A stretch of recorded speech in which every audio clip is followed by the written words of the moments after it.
After a family suffers a horrific tragedy, I wish Daddy were here. Me too. they seek refuge. After losing their father, I had to do something for my children. But their new home harbors secrets, What is that? dark secrets. This is like a satanic thing or part of the occult. The spirits will not rest Someone was trying to open the door to get to me. I was in danger. until they are chased back into hell. Return from whence you came! This ain't Casper the Friendly Ghost. These are monsters. In America, there is real evil. It lurks in the darkest shadows and in our most ordinary towns. Between the worlds we see Someone's in my room. and the things we fear, there are doors. When they are opened, nightmares become reality.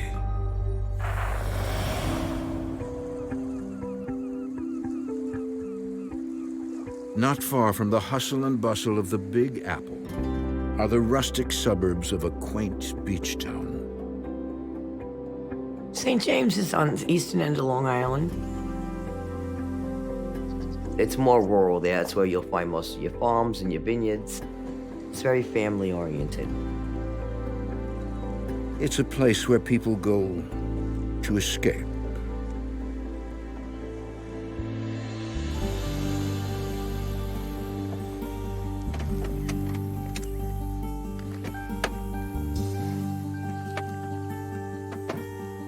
In 2006, Jeanette Myron introduces her two daughters, Angela and Deneen, to the house she's just purchased. So, girls, what do you think? We're going to live here. The house was really old. Everything was run down, but it was a huge piece of property that was covered in woods. So that's what attracted me to it. You won't even recognize it by the time we move in.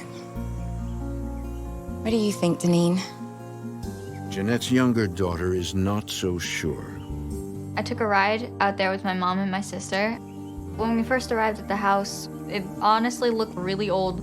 It looked very creepy. Mom, you told us that we would love it out here, but we're literally in the middle of nowhere. But the Wi-Fi out here sucks. Let's just try to think positive, okay?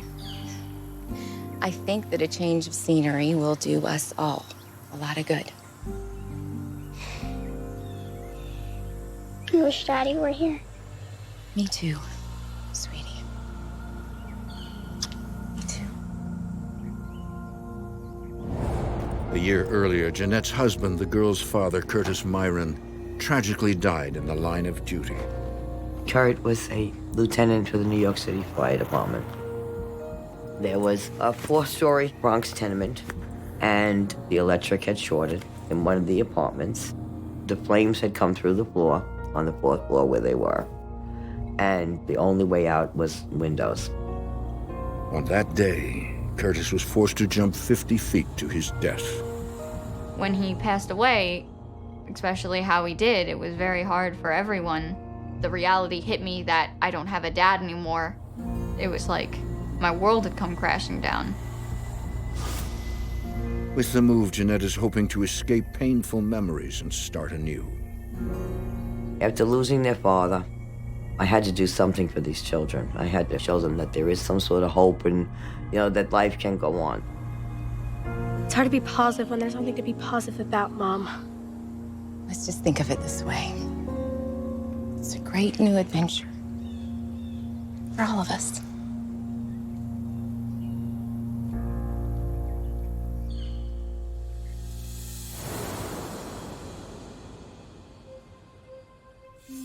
One night, Jeanette stays late fixing up Deneen's room. I started to work my way to try to transition these kids to their new home. It was definitely going to be a fresh start for them.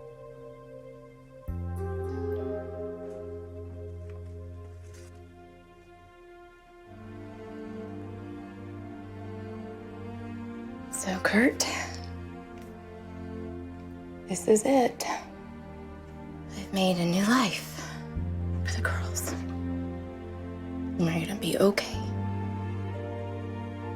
You're gonna be fine. I miss you so much. The girls miss you.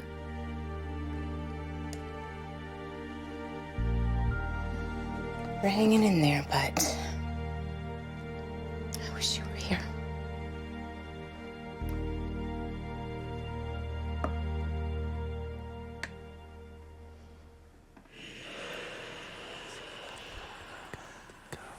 I heard voices, almost like a chanting.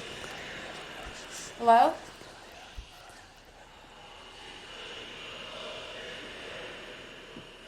For a moment there, I thought maybe someone's working here. But there was nothing. I knew I was alone.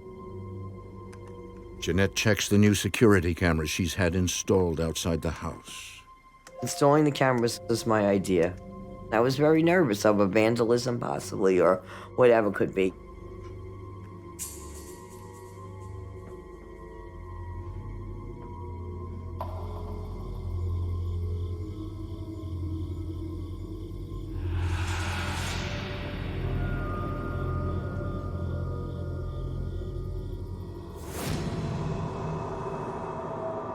Over the next few weeks, Jeanette asks her husband's friend Mike to help get the house move-in ready.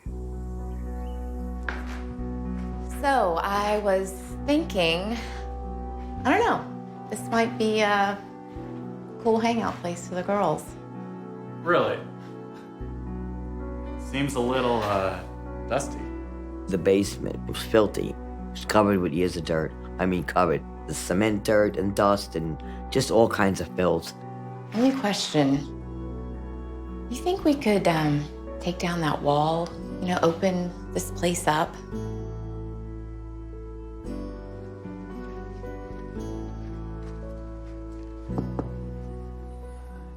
Doesn't seem like a load-bearing wall. Maybe a simple reno. I was hoping you'd say that. When he was busting up part of this wall, he just saw like these shreds of like paper.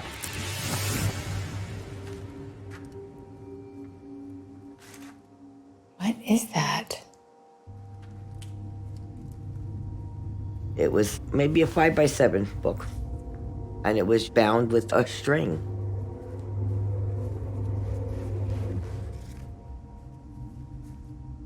It's a diary. The penmanship was like the old plume pen, that kind of ink that you would dip. It wasn't like, a ballpoint. 1927. Wow.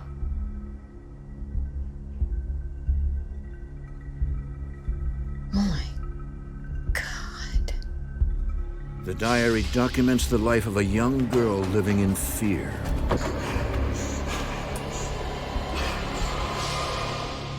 Girl.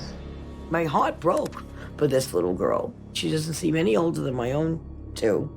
And what she must have had to endure. There was no other way to look at it. This child was abused.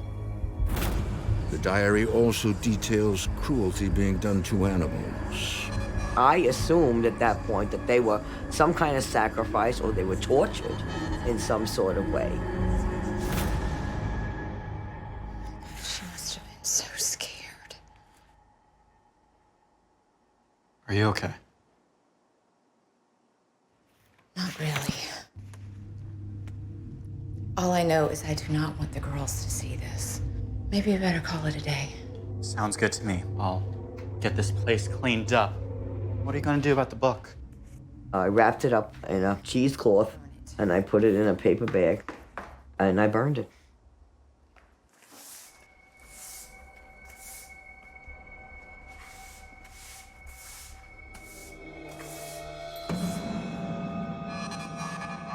Holy crap. Jeanette? You'd better come down here, Jeanette.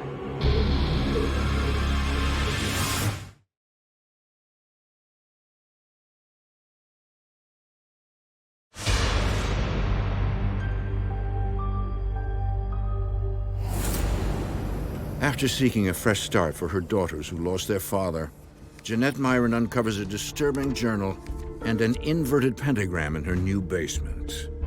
It was this huge circle with some kind of star in it.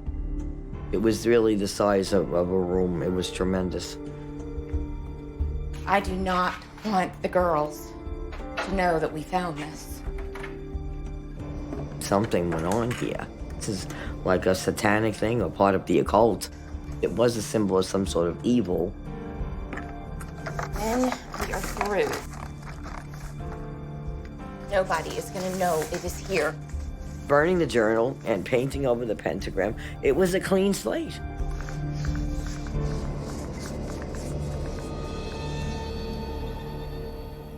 With the renovations now complete, Jeanette and her two daughters, Angela and Deneen, settle comfortably into their new home.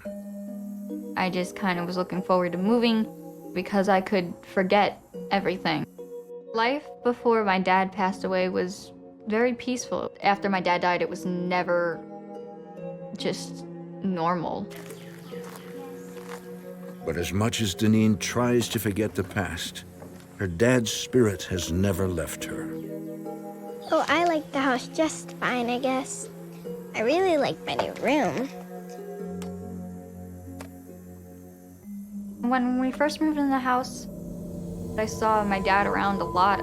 I would have conversations with him, and it was very comforting to me. But Angela hates it here.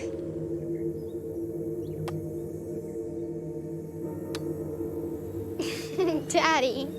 My mom brushed it off like that's my imagination, and I'm just coping somehow. Angela would be so mad if we did that.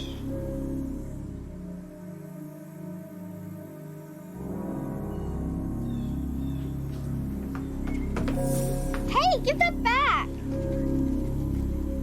Come and get it.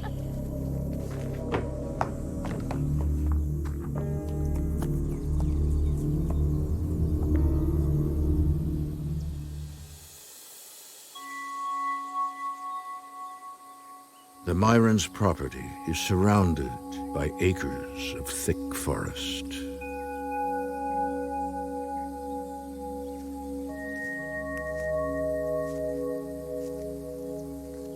Angela?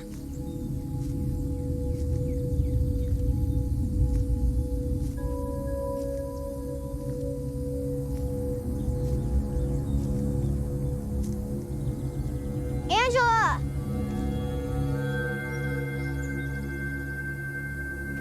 I want my doll back. Angela! This isn't funny.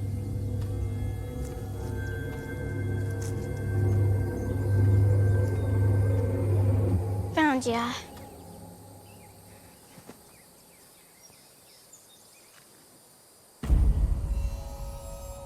It was like somebody took a knife and carved it into the tree, and it was deep.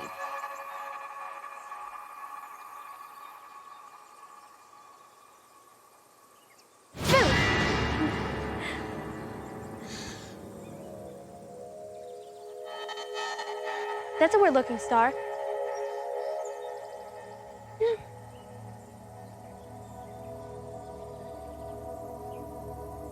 Look, there's one on that tree.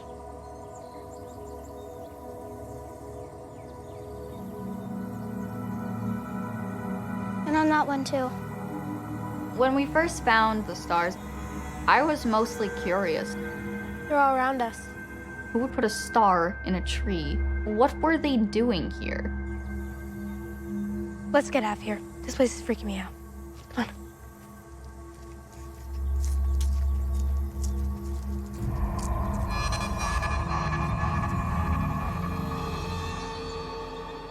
It's as if something evil happened in those woods long ago.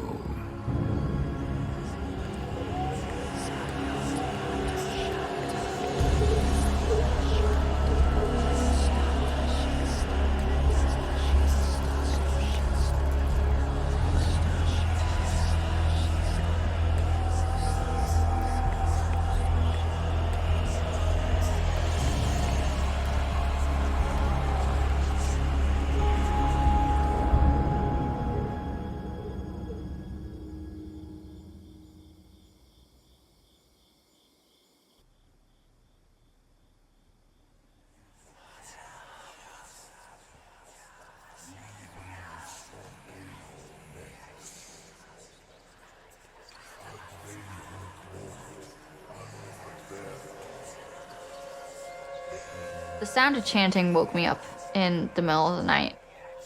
It was like in a weird language, so I had no idea what they were saying.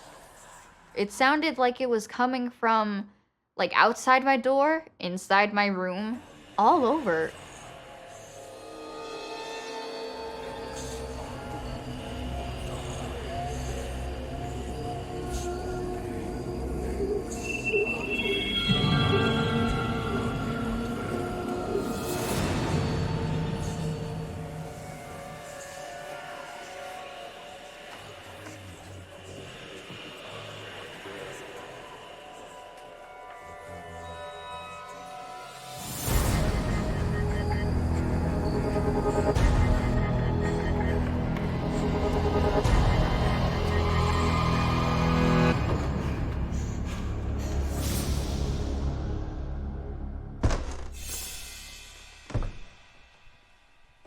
I heard footsteps, like man boots on the floor, and they're very distinct.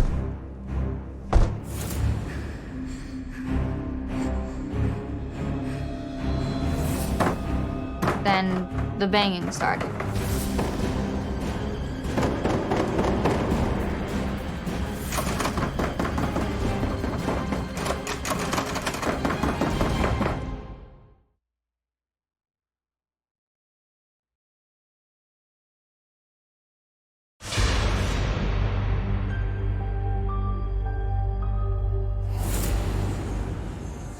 Something terrifying is happening at the Myron family's new home.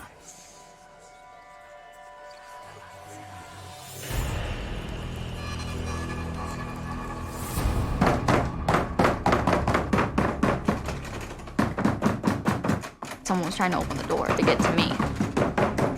I felt like I was in danger.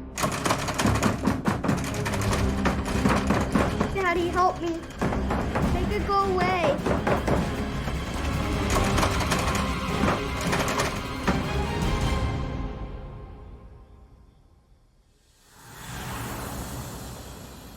Janine's mother, who bought the house as a place to start over after her husband died, dismisses her daughter's fears. I said, you know, this is a new house. There's a lot of strange sounds we're not used to. We just have to get accustomed to the sounds of the house. One afternoon, Janine's sister Angela is at the house alone. Angela was homesick. Janine was in school. I was running errands. Unfortunately, I do.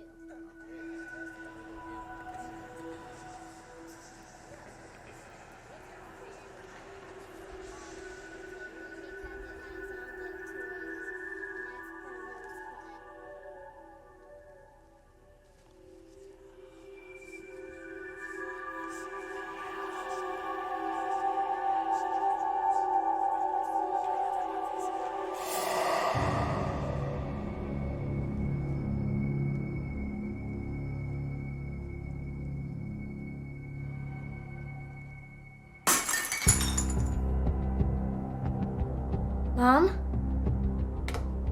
Is that you? Are you okay? Mom? Who's there?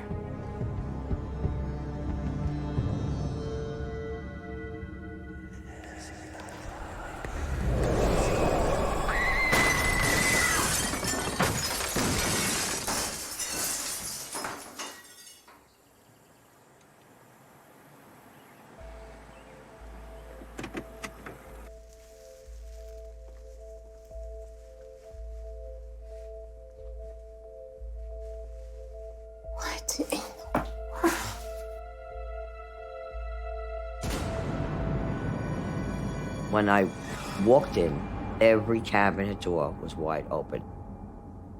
Silverware everywhere, broken dishes, broken glasses. I mean, it looked like a war zone in there.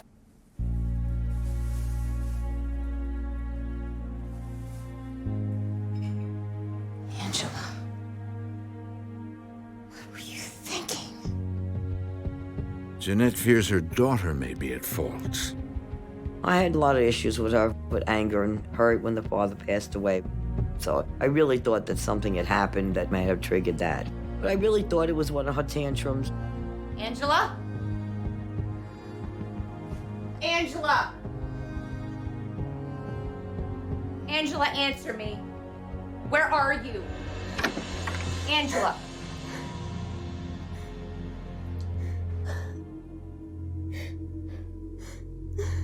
What happened? I found her curled up in a ball in a corner and almost like in a fetal position. It wasn't me. I swear. I didn't do it. You have to believe me. Then who? Who did this? I can't even explain it. I was hearing all these noises coming from the kitchen, but everything looked normal. Angela said, all of a sudden, every door opened up at the same time. There was like a whoosh, and everything went flying, and I just ran up here. Kid was petrified. I had no idea what to do. I was so scared. You believe me, Mom, right?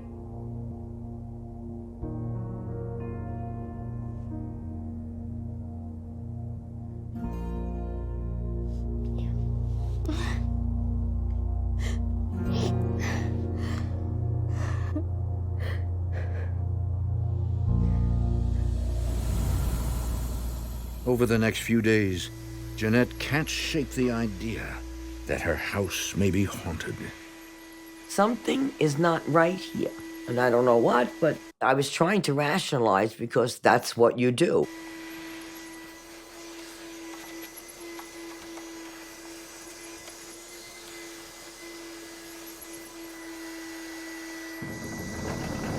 Things are rattling and jumping.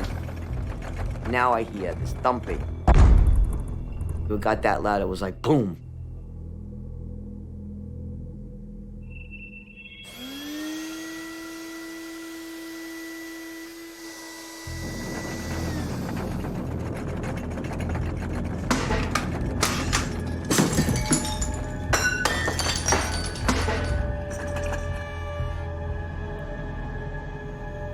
The noise sounds like it's coming from the basement.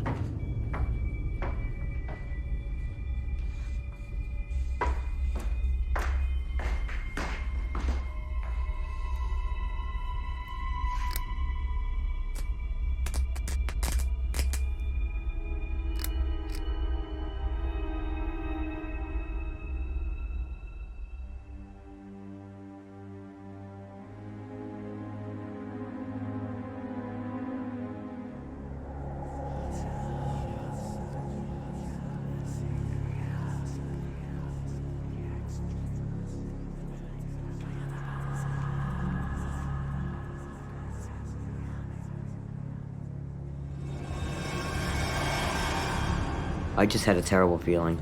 I just felt unsafe. I just felt something wasn't right. I felt something evil.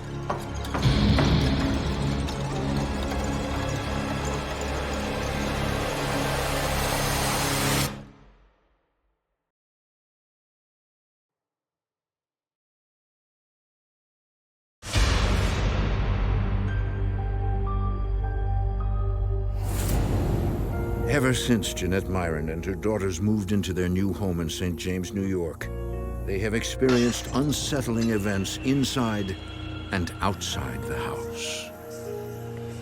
I got a really bad feeling in my stomach. Then I knew that it wasn't fine. Jeanette originally bought the house as a safe haven, a place for her daughters to start over after their father, a firefighter, tragically died. But after finding a disturbing diary written by a young girl and an inverted pentagram in her basement, she wonders if something happened on the property long ago.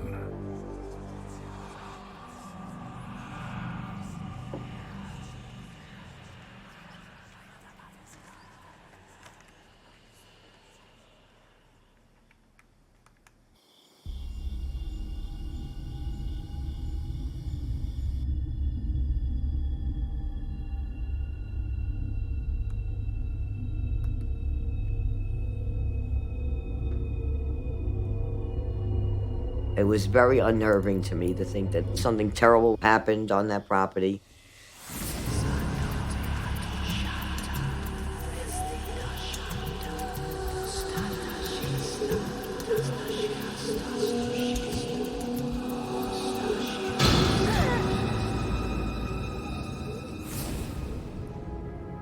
Not knowing about the occult, not knowing about the paranormal, I just felt that once you're exposed to or even see something like that in your own life, things are gonna take a bad turn.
I really felt I made a mistake.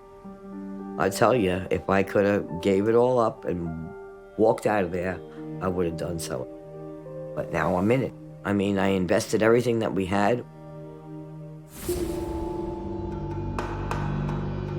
Unsure of what to do, Jeanette asks her husband's friend Tony for help. Jeanette was really concerned there was something in the basement. I'm looking around with the flashlight. I didn't see anything. And out of nowhere, this door started to rattle. As I got closer to it, the door started rattling more. It slammed shut. And when I opened the door, there was nobody there. It was pretty scary.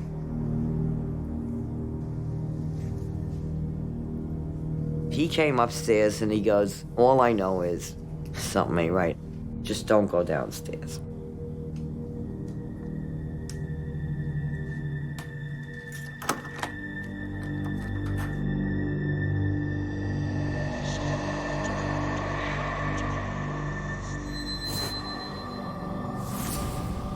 With nowhere to turn, Jeanette tries to maintain a sense of normalcy for her daughters.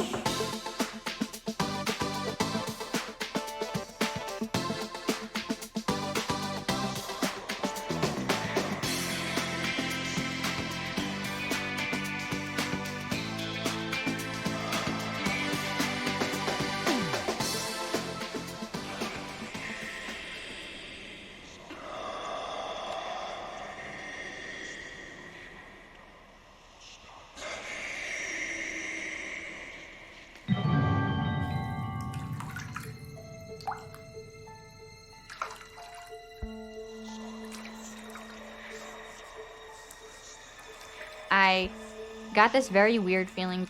I just felt very uneasy, like someone was watching me, but I ignored it.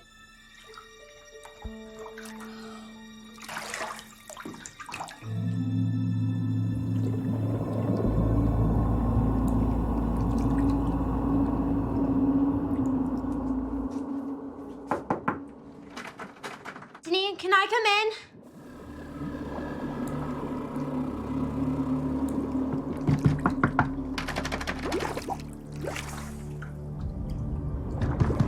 Janine, are you all right? I see like a shadow, and I can't make it out. It just looks like a man. Janine! I know he's not human, and I know he's evil. Janine! Janine!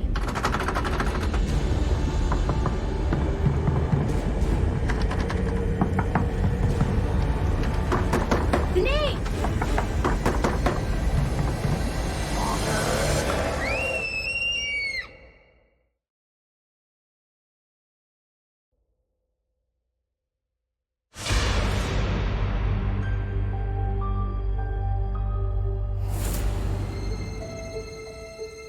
For months, haunting events have been terrorizing the Myron family.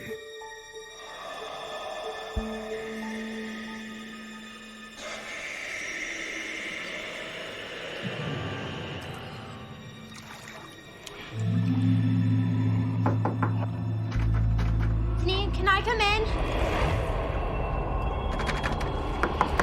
Janine! I'll never forget seeing it. His eyes were black and soulless. I was terrified. Janine, are you okay? Janine! Janine!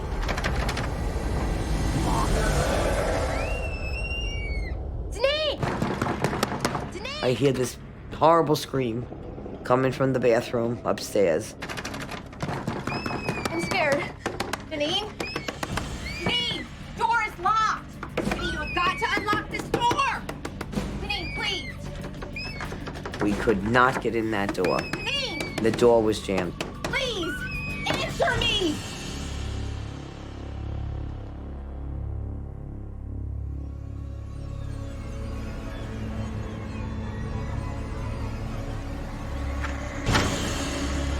And then finally, it just like nothing, it just released. Janine, sweetie. Janine, come here. Mommy's here. I wouldn't talk. I just couldn't talk. It's okay. Mommy's here. I was trying to get words out. All that was coming out was like little whimpers. You're not gonna let anything happen to me.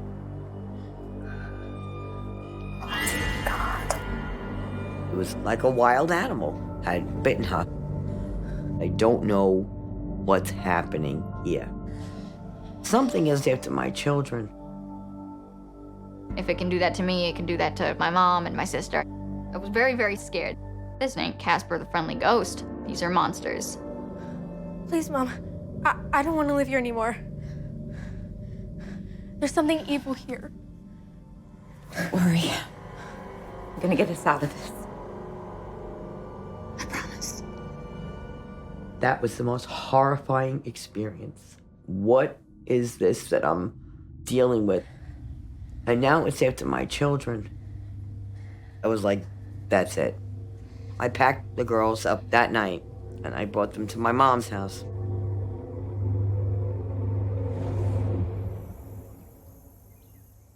But Jeanette is determined to fight back. Damn you. I am not gonna let you do this to me. Or my kids. Do you hear me? I was livid. I mean, I was upset. I'm not gonna take any more heartache for these kids. I fought too long, too hard for them to have a life, and they deserve it. And I don't know who you are, but you need to get the hell out, damn it. Go back where you came from. You're not welcome here, and I will get the help that I need. I mean, I was ready to do battle.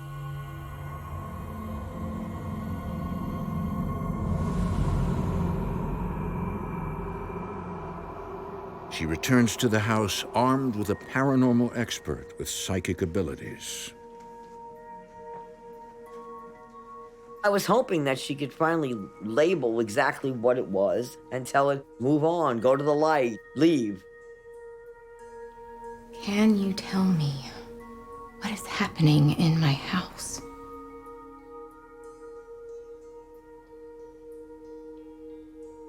Your husband's here. What? That can't be why this is happening. He wouldn't try and scare us like that. No, he's worried about you and the girls. She said, your husband is trying to protect you.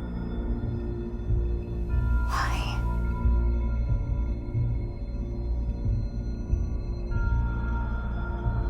The basement.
For more haunting, visit tlc.com.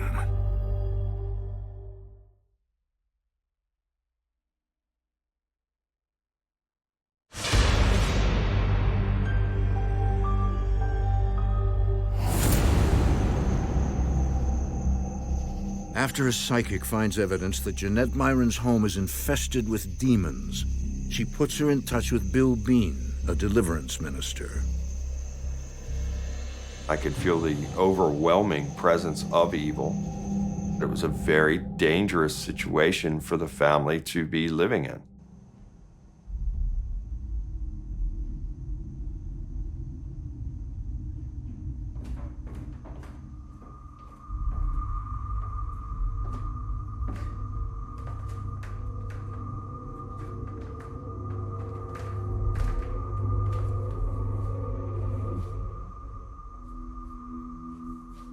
Due to the past activity that had taken place on the property in the home, there's no question in my mind that it opened a portal.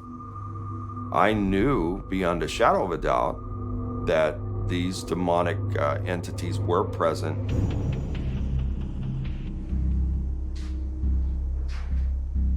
Bill gets to work. Father, protect us. For your glory, Lord. In Jesus' name I pray. Amen. First, he must send the demons back into the portal, and then seal the doorway shut. I'm ready to begin.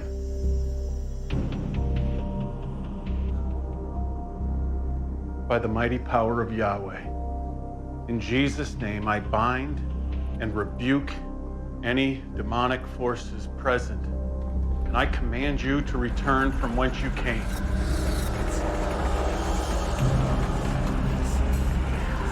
By the mighty power of Yahweh, in Jesus' name, I bind and rebuke all demonic spirits who are present here, and I command you to return from whence you came.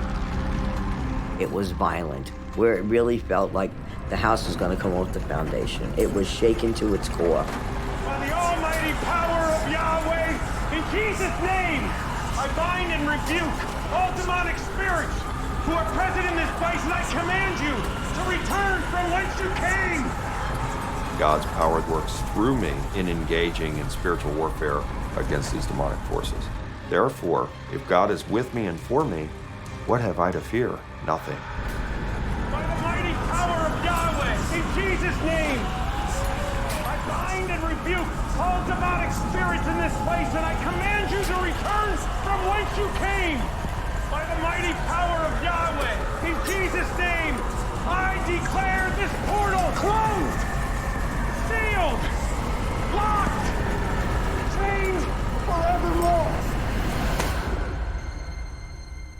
In Jesus' name.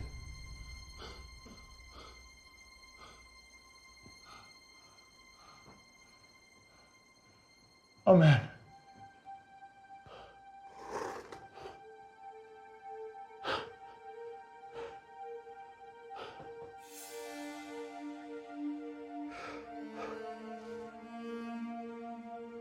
It's over. Everything was brighter. It felt, for the first time, it felt like home. It was a great feeling. You and your family, you're safe now.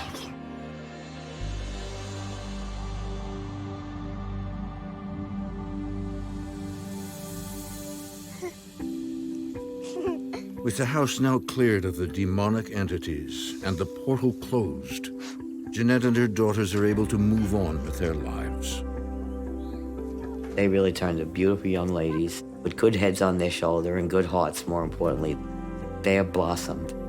Their dad would be proud.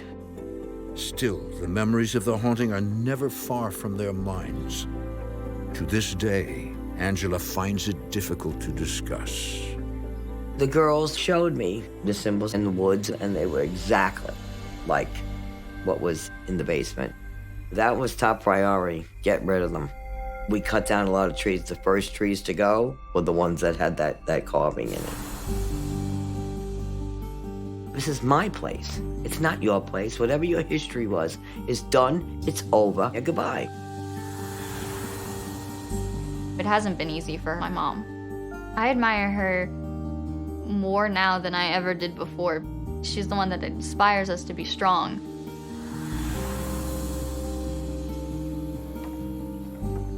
Girls, lunchtime. Okay, Mom. Gracia.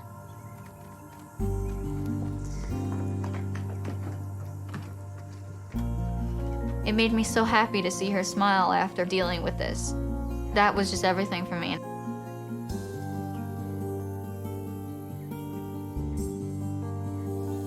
In the initial weeks, like after I felt my dad when I went outside, I just felt like he was there, and it gave me comfort because I felt he's at peace too.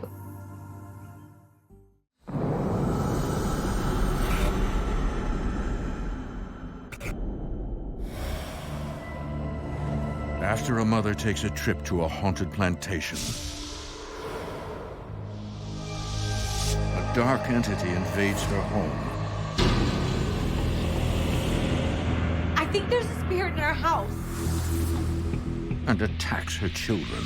It was a symbol. It was an upside-down cross with a pitchfork on top of it. In Jesus' name, I command you to leave! The evil is everywhere. And I looked up and I saw his face. The man was in the car with us. And won't stop until it's destroyed. Release this unclean spirit! In America, there is real evil. It lurks in the darkest shadows and in our most ordinary towns. Between the worlds we see Someone's in my room. and the things we fear, there are doors. When they are opened, nightmares become reality.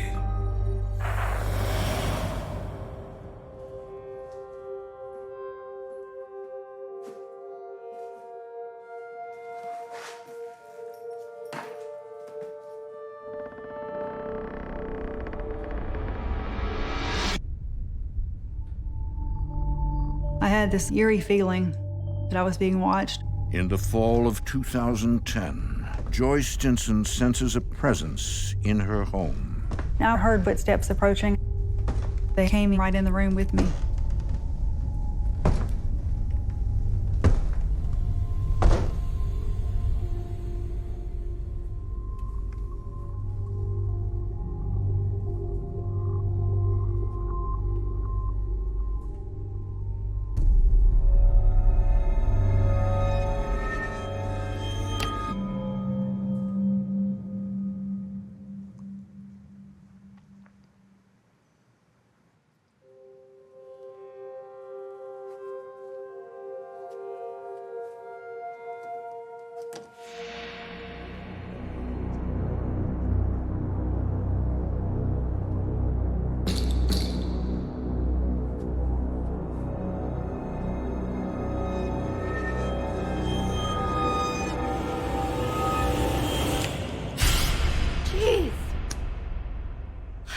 Honey, you scared me. I'm sorry. I just came down to see what was taking so long.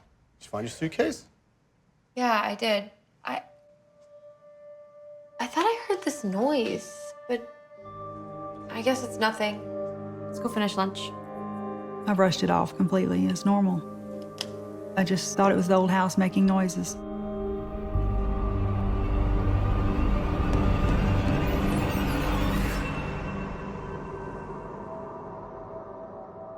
November 23rd, 2010 is a special day for Joy.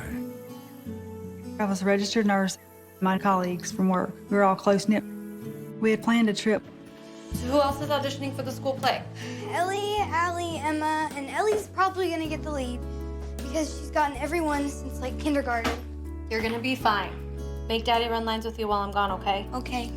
My oldest daughter is very close to me. She enjoys the outdoors, doing recreation, sports. Did you fix my dress yet? Yep, it's in your closet. Mom, I don't want you to go. Oh, I know, sweetie. But guess what? I'm gonna be with my friends, okay? My little girl, my baby, is just, she's bubbling with personality. She's got a spirit of her own. I love you. Can you do me a favor? Go get me my purse.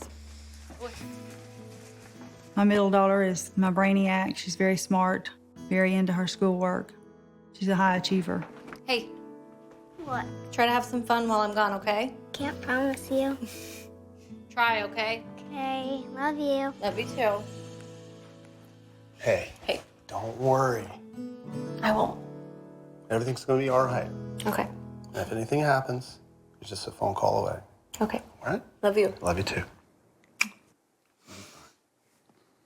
We enjoyed the country lifestyle that we were living. We just really enjoyed our time together.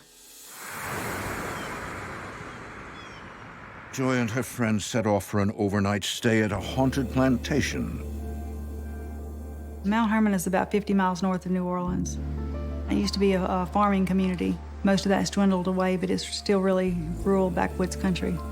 The area is known for its stately, historic plantations. My friends and I were going to the haunted plantation just for fun. It was just entertainment, basically. Oh, isn't it beautiful? It's beautiful. Actually, this house was built, would you believe, in 1804? No. Yes, and it sat on a huge plantation. There were 200 acres around and planted in sugarcane and rice. And they still have a little bit of it around, more symbolic, I think, than anything else. But cool. yeah, it is. We took a tour of the house, which was intriguing. I enjoyed looking at the antiques. Rarely see a piece of that. I really must tell you this. They do say that the spirit of the original owner was a colonel back in the 1800s. And, well, his spirit is apparently still active on the land.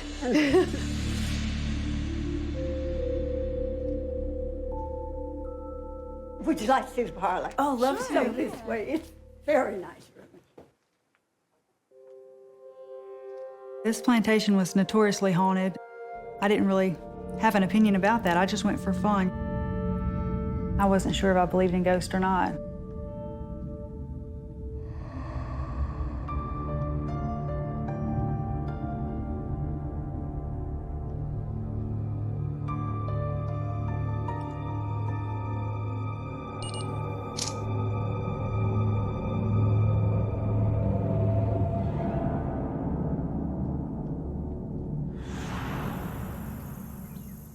After a weekend of fun, Joy returns home.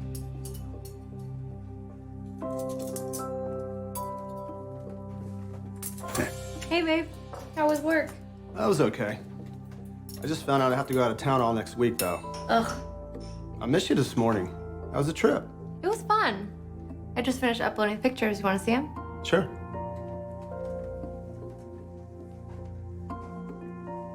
It was actually really nice. They had all these antiques. We took a lot of photos of each other. We took a lot of photos of the plantation in general. This was my favorite room. Oh. That's weird. What? Does it look like a face to you? It was a man's face with a strong jawbone, strong nose. It was definitely a man's face. I don't see anything. My husband, he wasn't that interested in it. He really thought it was nothing. He kind of brushed it off. But Joy isn't convinced. I wasn't sure what to think about it, if it was real, if it was not. It was disturbing, yet I was intrigued with the image. One afternoon, while her husband is out of town, Joy takes a nap after her shift at the hospital. My husband was gone a lot. He worked out of town as a welder with a refrigeration company, and he was gone during the week.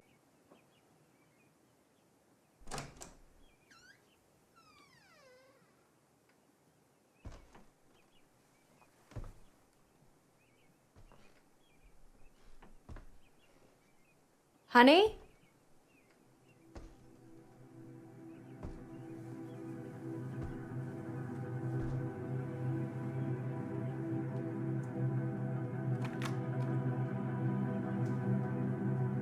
thought my husband had come home from work early, perhaps.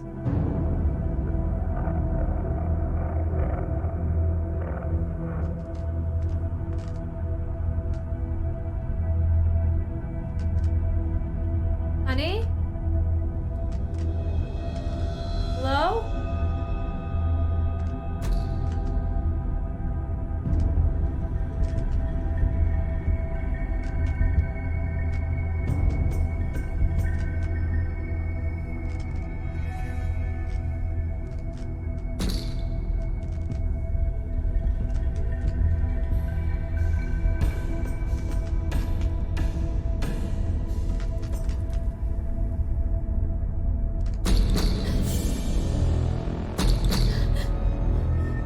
It was like a pressure that came up behind me. Something was in the room with me.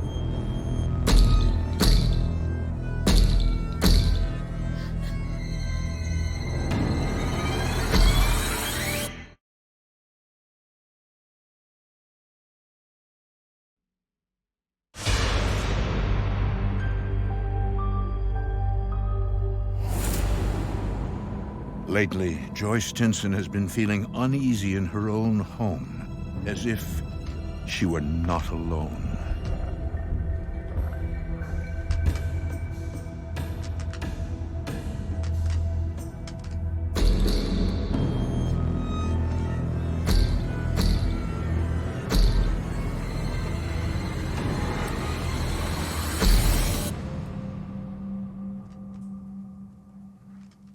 I turned around and looked, and there was nothing there. I didn't see anything.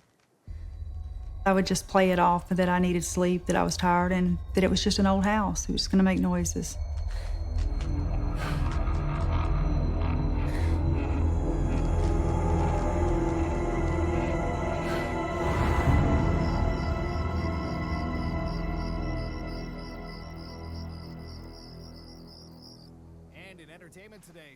Made popcorn. Thanks. So, what do you feel like watching? Anything but sports. All right, I'll find us a movie. My husband and I were in the living room watching TV, and our children were in the bed.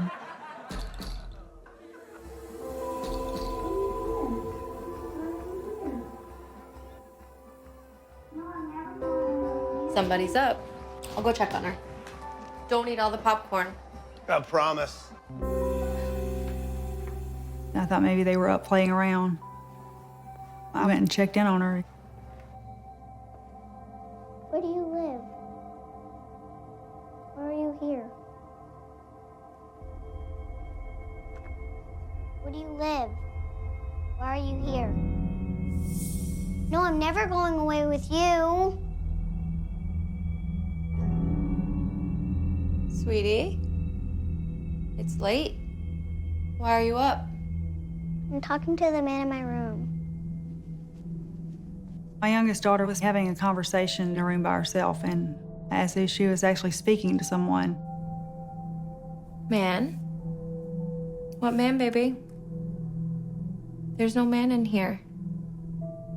No time for imaginary friends, okay? Let's get back to bed.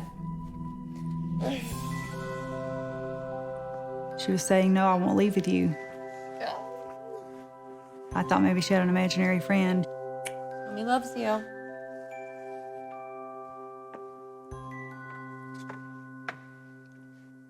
Lights out, he near me. Lights out, man in here. Light out, really. Light out, goodbye.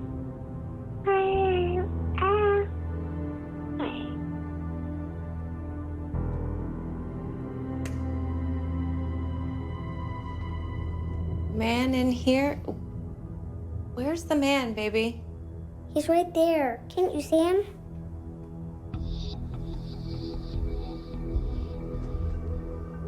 Okay. It's okay. Mommy's here. Sleep with me tonight, okay? She sang a heartbreaking song. Lights out, he near me. Lights out, leave the light on. Man is in here. I was concerned because something was really scaring my child.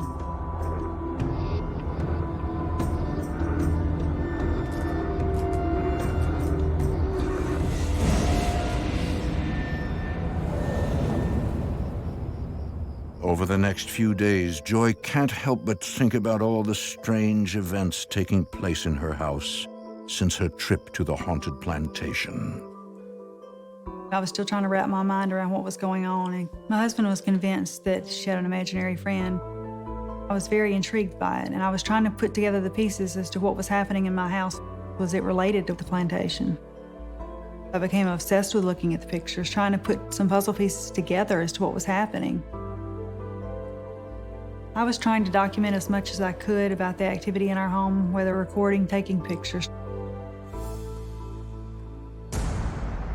I did it because mainly I wanted to prove my own sanity to myself, because I would think, am I really seeing this?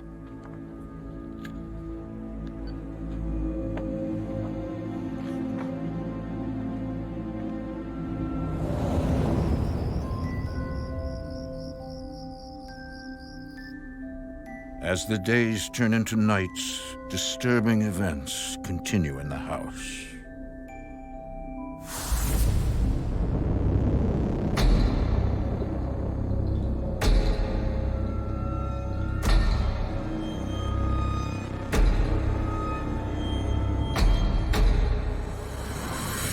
One night I was sleeping in the bed with my husband, and the bed started violently shaking, and I awoke.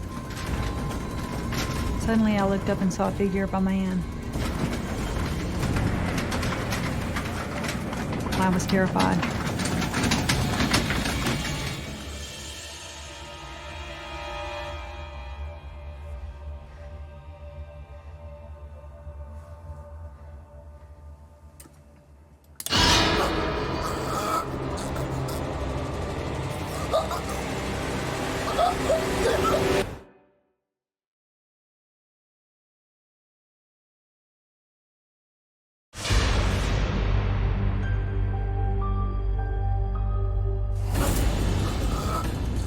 One night, Joy Stinson is awakened by a terrifying figure. I had this paralyzing pressure over me. There was nothing that I could do or say to make it go away. I was able to reach over and wake my husband up. What's wrong? What's happening? He could see me struggling against something, but he could not see the face that I saw. I'll pray. Jesus, we ask for your protection. We ask you, Jesus, to protect her, surround her, and keep her safe. He started praying, and when he prayed, it immediately left. Baby, what just happened? Are you okay? There was a man, and Are you okay? he was holding me down, and I couldn't breathe. A man? Yes, from the photo, from the plantation.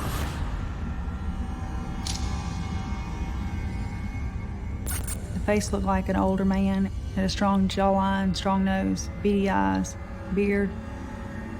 Just looked evil. The face from the plantation pictures was the face that was in the room with me. I think there's a spirit in our house.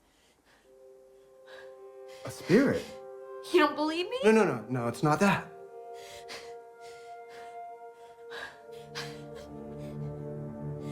Listen, we'll call the church. They'll help us. Okay. I felt immensely guilty because I thought I had brought this into our home. It was my fault.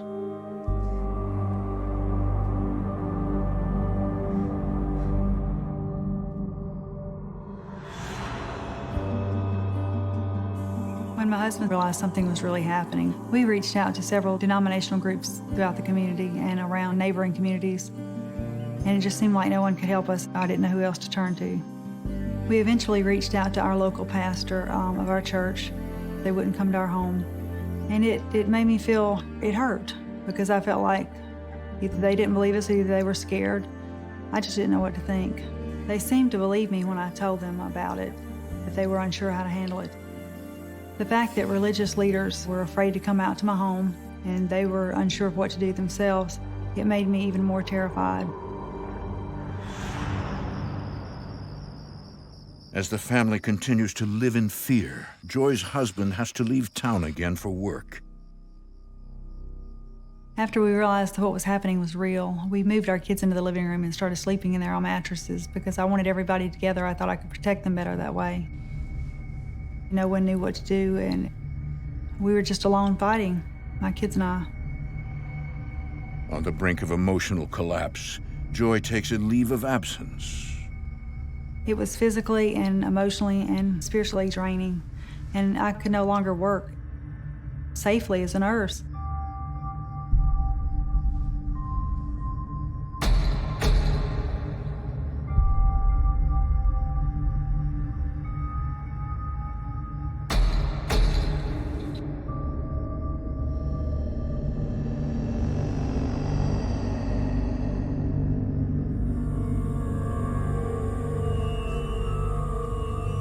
Mommy, what's going on?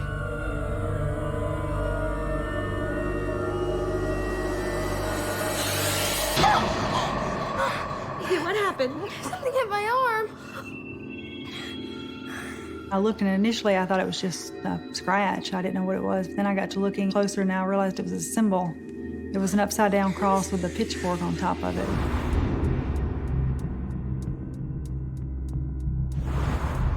Seeing this mark on my child and knowing it was evil and of evil intention, it terrified me. The evil was just getting stronger and stronger. You're not welcome here! Leave us alone!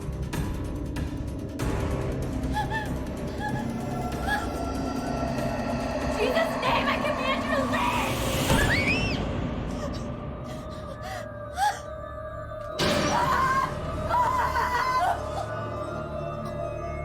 He came behind me and pushed me down on the floor and held me down.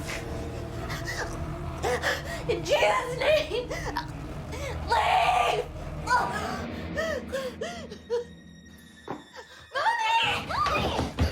We gotta go, girls. We gotta go now. Get in the car, okay? Go. Come on. Go. Go, baby, come on. My thoughts were, if it could hold me down, I didn't know what it could do to my kids.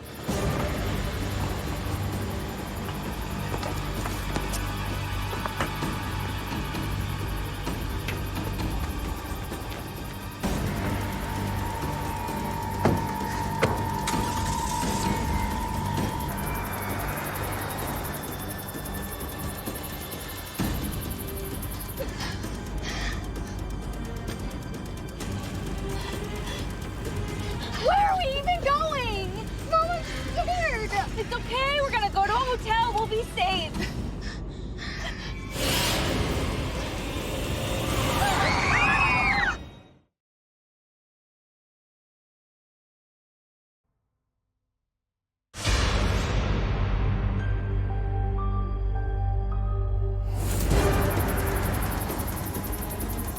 Joy Stinson and her family are being hunted down by some kind of evil spirit. Where are we even going? I'm scared. It's okay. We're gonna go to a hotel. We'll be safe.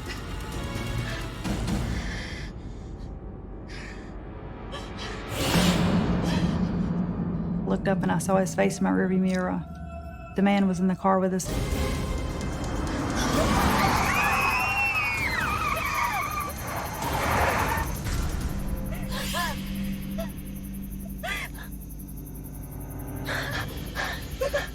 You okay?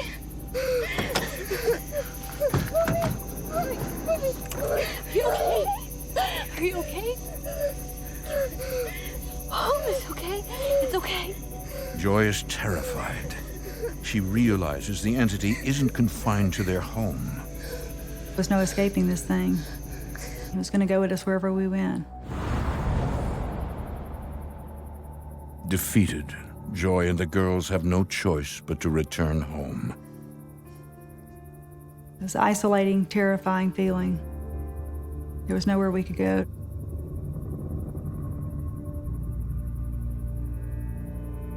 I felt like a prisoner in my own home, a prisoner in life. The events have taken a serious toll on Joy. You know, I would think that I saw a light at the end of the tunnel, then I'd be pushed back into the darkness.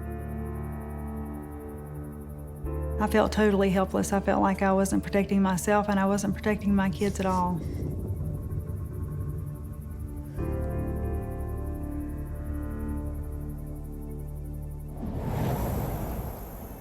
Desperate for help, Joy asks a local minister to come to her home. My name is Reverend Celeria Jones. I'm the pastor of Gaines AME Church in Franklinton, Louisiana. I've been in ministry for 13 years. Reverend Celeria has the gift of discernment, the spiritual ability to sense both good and evil. When I arrived at Joy's, you could feel the evilness. You could just feel it. There was a heaviness. Come on in. She was very fragile, very weak. It was just mind-boggling to see her in the shape that she was in. A lot of people wouldn't just come forth and help her. But this was a call that was led by God, and I knew that He was going to equip me with what I need to get whatever He needed done with Joy. This is the living room.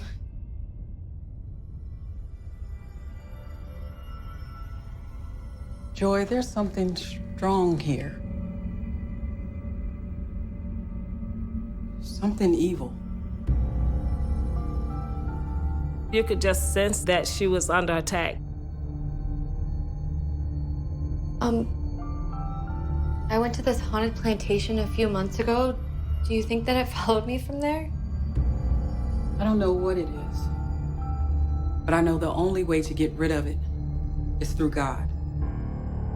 My initial reaction when she told me that that was the only way we could defeat this thing was through God was half-hearted belief. But the more she encouraged me, I started to realize that we could defeat this thing, or God could defeat this thing. Pray with me. I had no idea how I got there, but we knew then that something had to take place, that she had to be set free, that that house needed redemption. Father God, we invite you into this home. We ask that you protect Joy and her family. Remove any evil that exists here. In your name, we pray. Amen. Amen. In the name of the Father.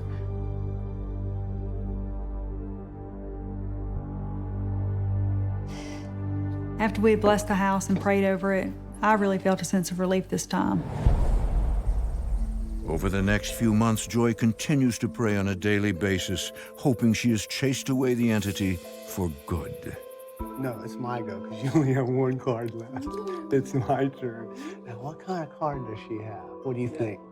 One night, we were all home, my husband and my kids. Sweetie, clear your stuff, please, and set the table for me. I don't want to. My oldest daughter started getting agitated, really angry, for no reason. Clear your stuff. It's time for dinner. I said I don't want to.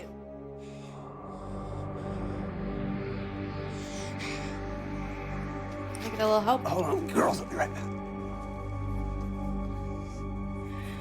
Hey, sweetie, didn't Mom ask you to sit? Hey! My husband tried to calm her down with me, and she got physically violent. Girls, upstairs now. That was a terrifying moment, realizing that it was still there and it was affecting my child now. You! Oh! I will never leave!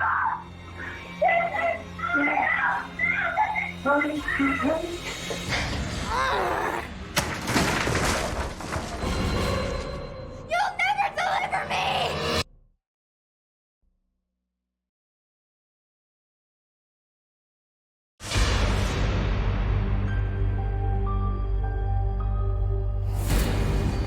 Joy Stinson fears an evil entity has taken possession of her daughter. This is my house!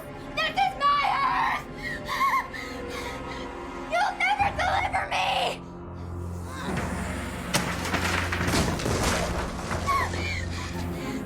When I saw her strength that a child could flip over something, it just blew my mind.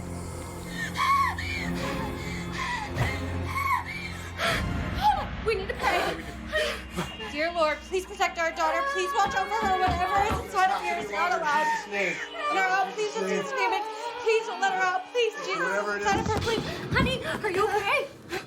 What happened? Okay. We started praying, and she started just calming down. She was quiet, her demeanor was back to normal, and I could see it was my daughter again. And she had no clue what she had just done or what had just happened. She had no clue. I realized at that point that this spirit had been inside controlling her body.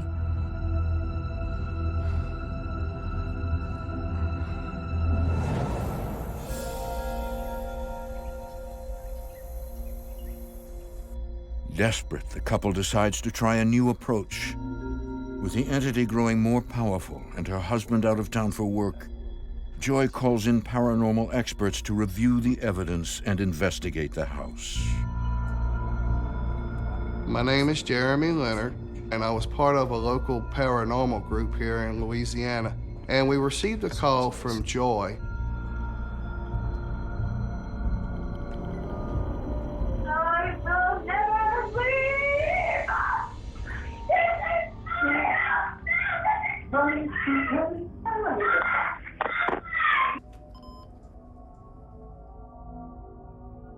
Joy showed me all this evidence that she had collected. She had photographs, she had audio, which absolutely just stunned me.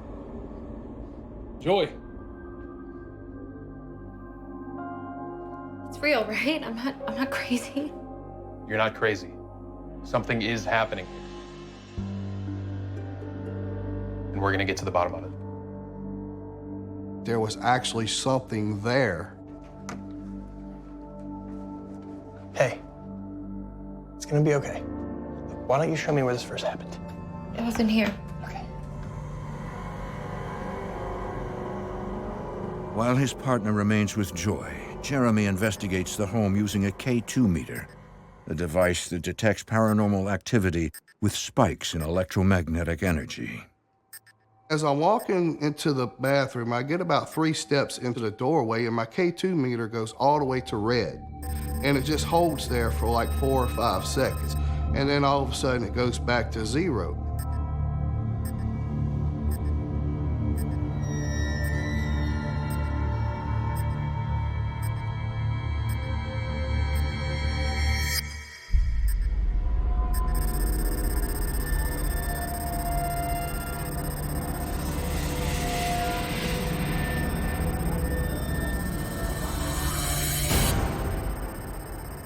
There's a figure standing in the doorway. It was as solid as another human being.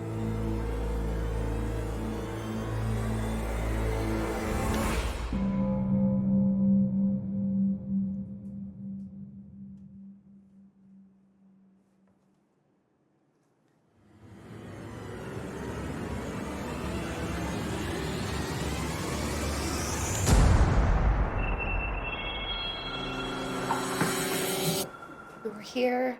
All I did was ask her to set the table, and she just flipped. What's wrong? I just saw this man. He had these strong eyes and a beard. I explained to my partner what I had just seen. And as I'm telling him this, I could see the color of his face just change to all white.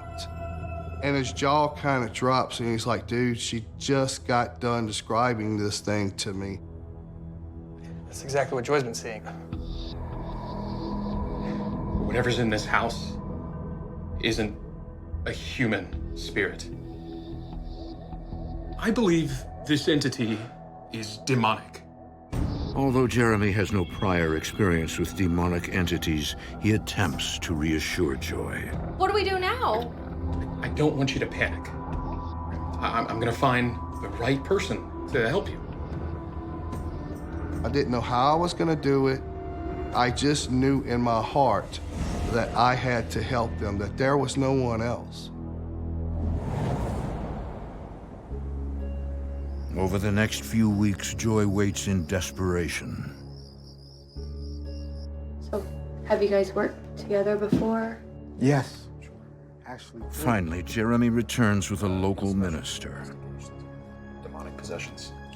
The pastor and I have been going over the case, and we really believe that this demonic entity is focused on Joy.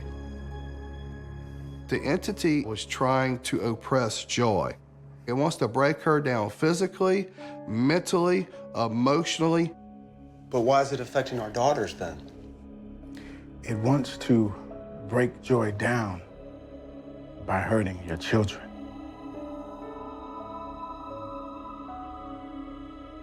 Joy? It's all my fault. I should have never gone to that plantation. This didn't follow you from there. It's not earthly. I'll realize that it couldn't have possibly come from a plantation that hundreds of people visit every year. I felt that it had to come from somewhere else, that maybe she wasn't telling me the whole truth. Joy, has there been any extra activities that you've been involved with spiritually? Let's say, perhaps witchcraft? No, never. Are you sure? Because we have to know if you have been involved with witchcraft. He kept asking me, had I been involved in witchcraft? Had I played with the spirit board, anything like that? And of course I hadn't. Joy, I'm going to need for you to take your time. In fact, give me your hands. Close your eyes. And he kept saying, there's got to be something in your past that's brought this on. And think very hard about any type of situations you may have been involved with regarding spirits.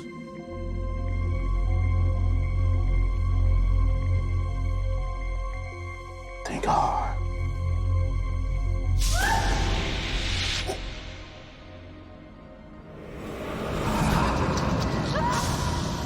Suddenly, a terrifying memory comes rushing back.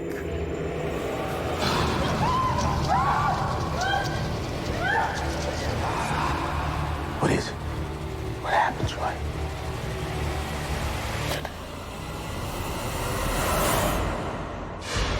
For more A Haunting, visit tlc.com.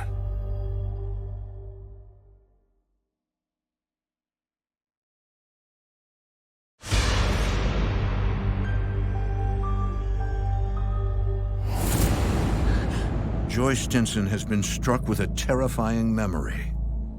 What is it? What happened, Joy? Honduras.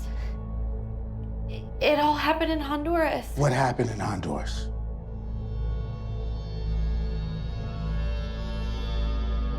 What happened, Joy? When I was 20, I took this medical missionary trip. While I was on this mission trip, the translator kept asking me to go to the village with him and see how the people lived there, and I agreed to leave with him, not thinking anything was going to happen.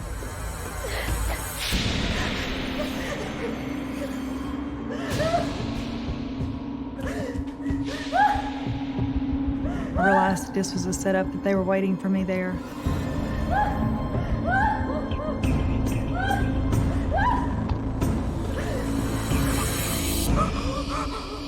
They put ropes around my wrists and ankles and put me in an X on the floor.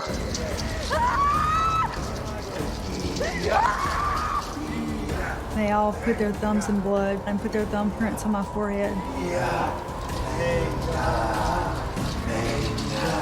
I thought I was gonna die. I really didn't know if I was gonna live or not. I thought they were gonna kill me. Everyone was gone, and so I just walked back to the church. Why didn't you tell me? I tried to forget. Oh, I'm so sorry. I'm so sorry. She basically blocked it out from her conscious mind. I believe they used you as a pawn in a demonic ritual. When the man pressed his thumb on Joy's forehead, he transferred a demonic entity into her, and she became a vessel for this entity. When you captured that entity on camera at the plantation, that was the demon. But why now? It's been with you since Honduras, but I believe with Joy's increased interest in the photos she caught, that she allowed it to grow stronger and more aggressive. So what do we do now? Are the children going to be okay? We'll have to perform a deliverance on you. And it will be at that point where your children and you will be set free. Once the pastor explained what had happened, how this attachment had began, and I realized where it had come from originally, I felt more capable of battling this thing because now we had some ammunition to go with here. Jeremy asks Joy to gather any items she still has from Honduras.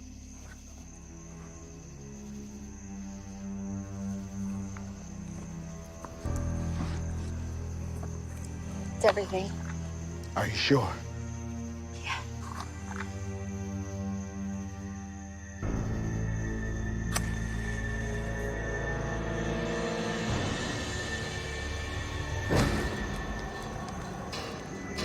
As soon as they lit the match, I completely blacked out. I don't remember anything.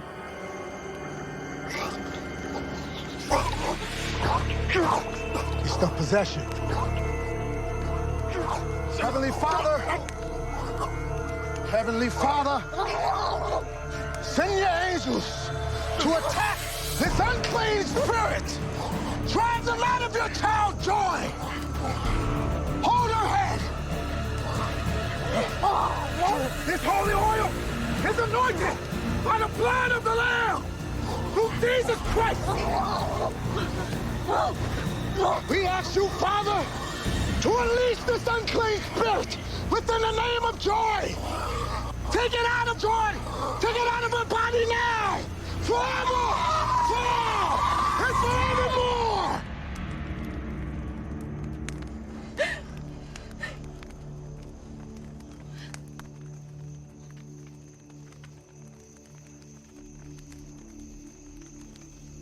What happened?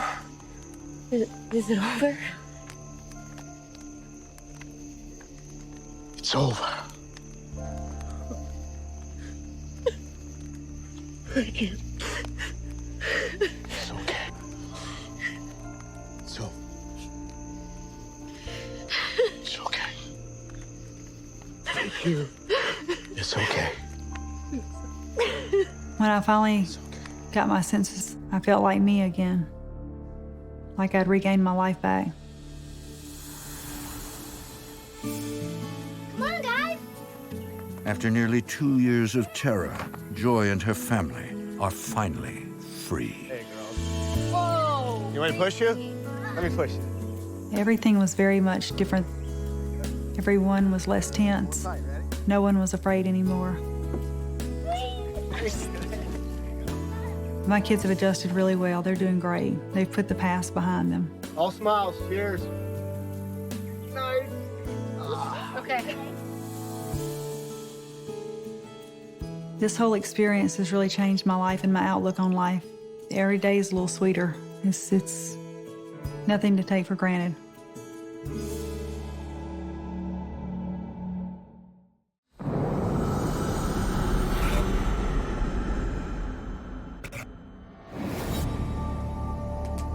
A mother's interest Are you back? and a father's disbelief in the paranormal How many times do we have to go over this? Ghosts do not exist, all right? Really? reaches a new level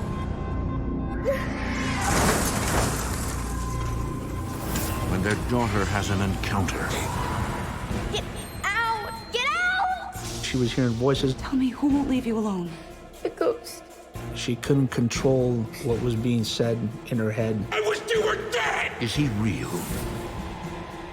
Or just a figment of the imagination?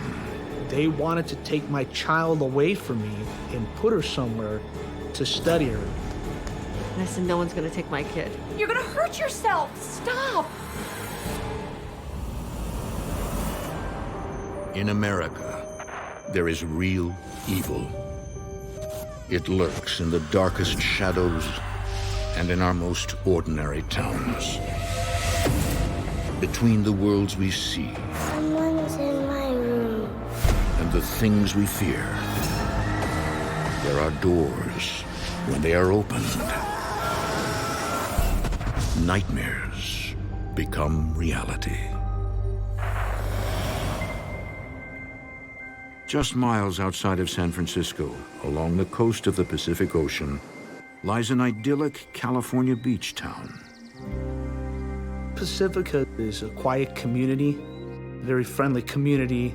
Everybody helps each other out. You can actually leave your doors open, very low key, and everybody knows everybody.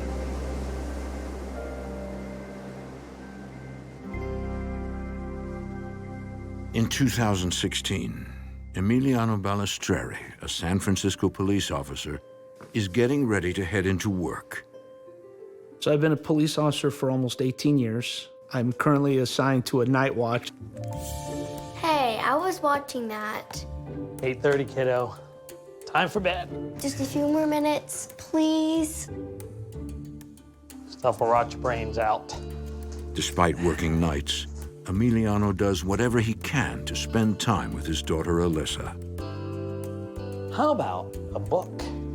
Alyssa and I are extremely close. I come home from work every morning, make her breakfast, get her dressed, get her to school. Aha! Not that one. I've read it a million times. Alyssa is very outspoken. She's a little bit defiant, very energetic. It's getting late. You should probably get going. Okay, fine. That's my girl. You know I love you, right?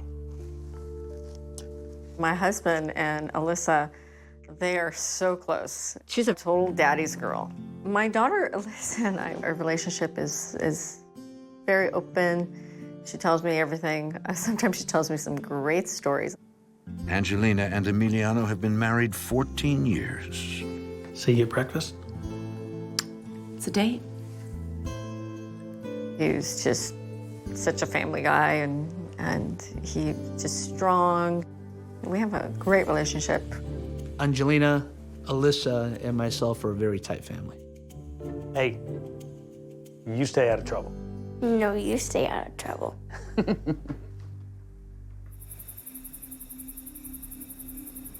Alone in the evenings, Angelina attends to her routine. When Angelina and I got married, I was assigned to midnights, so she's very used to me working at night. We have an alarm system, so she's secure in the house. My husband's always working. It was a little concerning for a little bit, but I've gotten used to being home alone.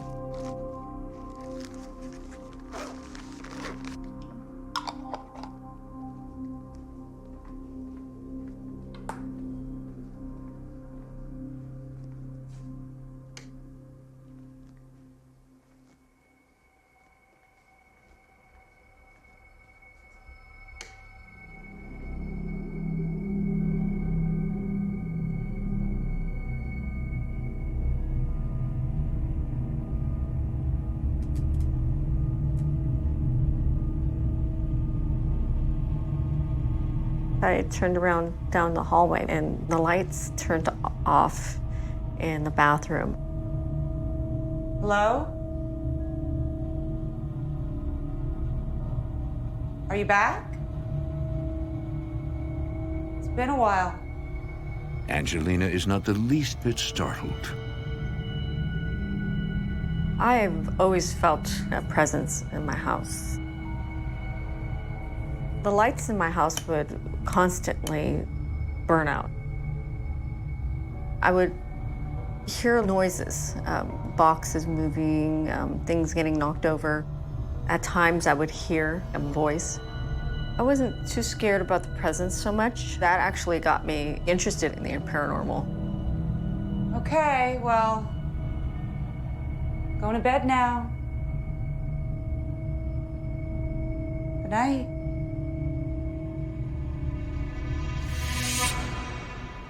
Honey, it's late. What are you still doing up? I saw the lights going on and off in the bathroom, so I wanted to see if it was the ghost.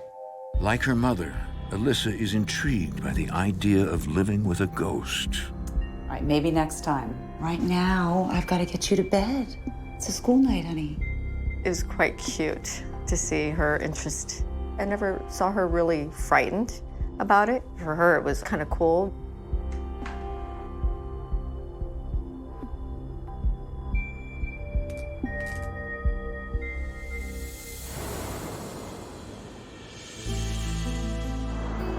One afternoon, Angelina picks up Alyssa from school and pays her friend Harvey a visit. Hey there. So good to see you. Yeah. So, what do I owe the pleasure of this visit? Hope it's not about that little incident last week. The kid got what was coming to All him. right, just relax. I'm not here about that. I met Harvey when he was Alyssa's teacher. We just started a conversation, and actually, we just hit it off. Are you going to talk about ghosts? Can I stay, please? We figured out we had a common interest in the paranormal, and we just started a friendship. I was excited to know that he knew a lot about the paranormal because I needed to know more. I was just starting to be educated about it, and I was intrigued that he had been doing it for so many years. Why don't you go get yourself a little snack, okay? Outside of his day job, Harvey has worked as a paranormal investigator for more than 20 years. So, what's up? I have a favor to ask you. All right, you know how we've spoken a few times about how I think my house is haunted? Yeah. Well, I really need to find out for sure. I was hoping you could help me with that. Actually show me how you work. Angelina, when she found out I did paranormal investigating, oh, she was very excited. She had so many questions. So many questions. She was very inquisitive. Flickering of the light, and then not just... She told me there were some things going on at her house and asked me if I could, train her in how to do it. I think that might work best for you. She wanted to know that she wasn't crazy, and she wanted to catch something, evidence of anything. I can come over this weekend. Perfect. But what did Emiliano say? My husband wasn't a believer in the paranormal. I kind of kept a lot of the activity to myself. We'll find out, won't we? Okay. I needed to know more. I was convinced there was something going on.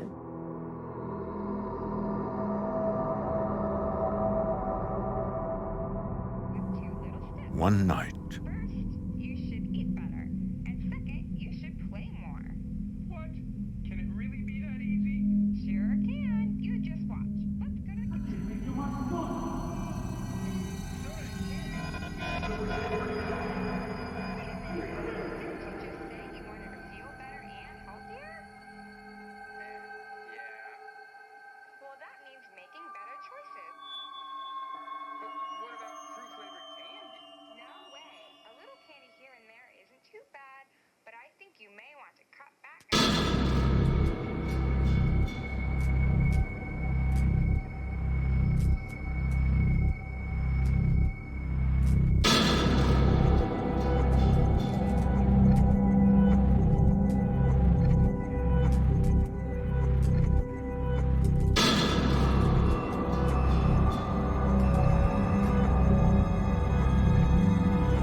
Alyssa Balistreri shares her mother's interest in the paranormal.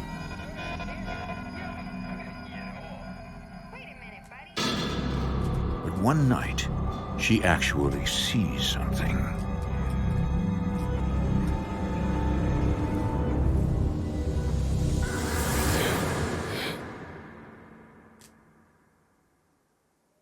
Dinner's ready, sweetie. Mommy, I saw the ghost. You mean you saw the lights flickering again? No, it was the ghost, I swear.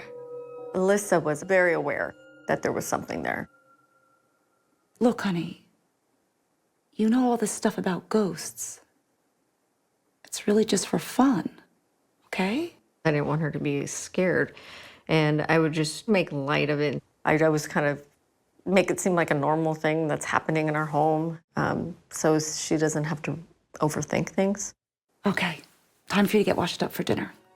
Okay?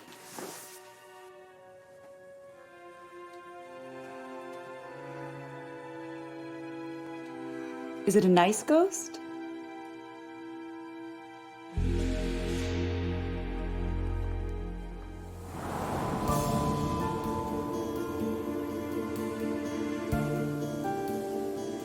Over the next few days, light bulbs continue to burn out in the house.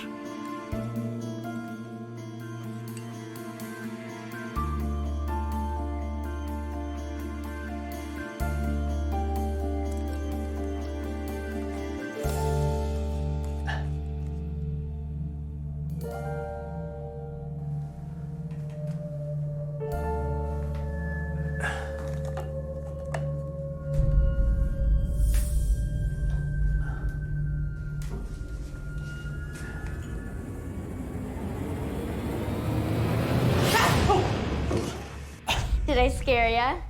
Alyssa, that's not nice. Hey, so how was the party? Awesome. Yeah? Is Mr. Harvey coming over soon? Harvey? When, tonight? He's gonna look for the ghost. That's just great. I didn't like the fact that Alyssa was very much into the paranormal. Why don't you go play? Angelina's into this. She's following suit in this. She's starting to believe things that are not true. How many times do we have to go over this? There's nothing in this house. Ghosts do not exist, all right? Really? My husband was a huge skeptic, and he would look at me and just, no, you're just imagining these things. And he would tell me, oh, it's not real. How many light bulbs have you had to change this month? One of the lights would blow out. I would replace it. Another light would blow out, and I would replace it. I believed that maybe it was a short in the system, maybe too much current running through. We're spending a fortune on light bulbs. You don't find that a little weird? Harvey says that that's a sure sign of paranormal activity. Harvey explained to me that spirits can use electrical energy. Fine. But I don't want to be around, and I don't want Alyssa around either. That's all I ask. Okay.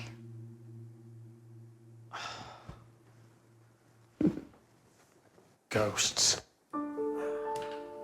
I had no problem with Harvey or Angelina, doing what they have to do around the house. I wanted nothing to do with it. If that's what they enjoyed, I'm empowered to you. Just keep me out of it. That night, Harvey arrives.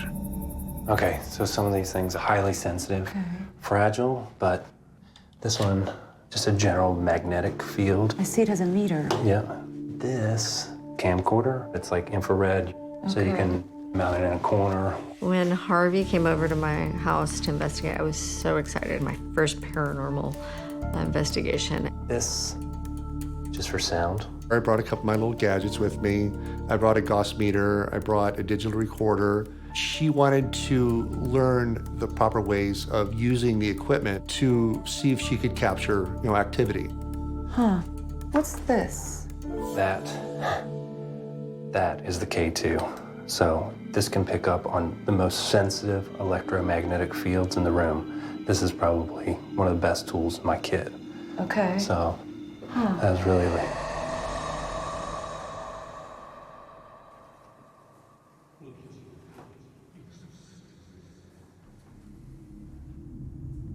What is it? Harvey is not only a paranormal investigator, he's also an intuitive. He can sense spirits as well. I actually started feeling something. Most people say, the hairs on the back of my hands raised up and my neck. Not me. Between my eyes, it starts to buzz. Did you feel that? Yeah. There's definitely something here. I felt the temperature change. Very chilly, like a cold breeze going across the front of my face. What is it? Look, do you see that? Oh, it's strong in here. Drop in temperature usually indicates a possible spirit energy trying to manifest. It's like a vacuum. It's drawing the nearby energy as it can and inadvertently reduces the temperature. It's activity. That's our ghost. I felt a presence. Didn't know who it was. To me, it did feel male, though, but I couldn't say for sure. But I didn't feel anything negative.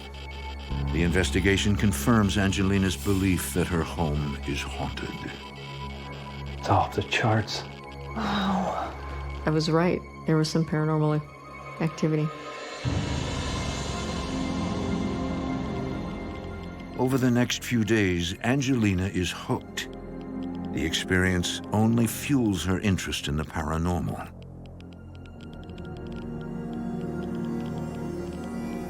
I had fun with it, and I bought every little gadget possible.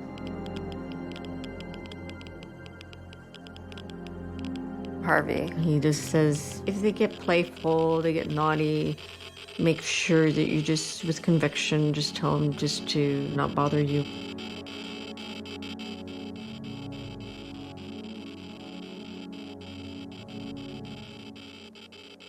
The activity appears to be stronger in certain rooms.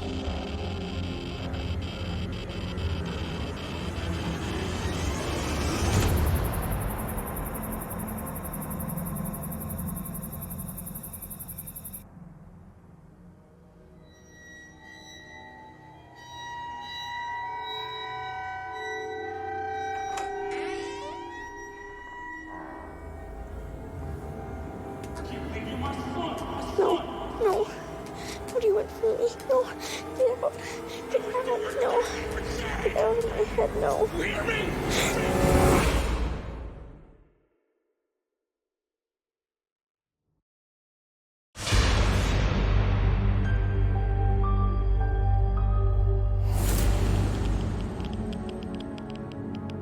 Angelina and her daughter Alyssa are both convinced their house is haunted.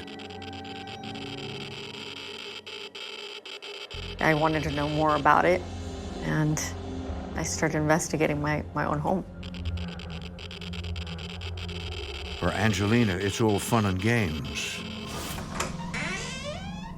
while Alyssa has had an altogether different experience. Get out of my head, no. What do you want from me?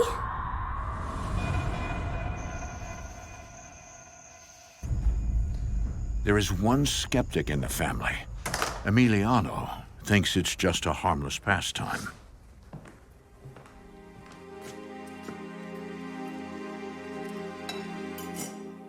Angelina, if she enjoyed it, so be it, as long as she understood that, in my eyes, it's not real.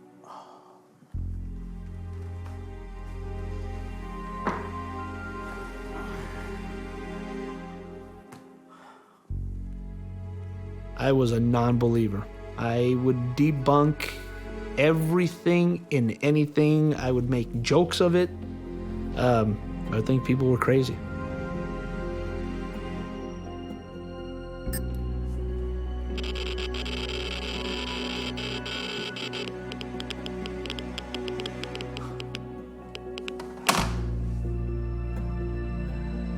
Because I work nights, it's very difficult for me to start to fall asleep. I kind of have to calm down a little bit.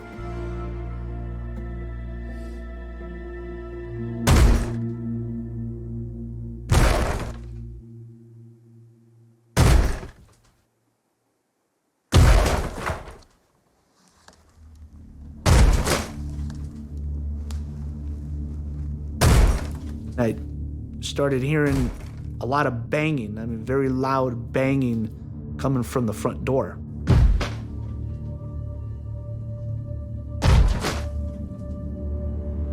As if somebody's got actually a sledgehammer and is trying to blow the door open. For safety, being a police officer, I grabbed my gun.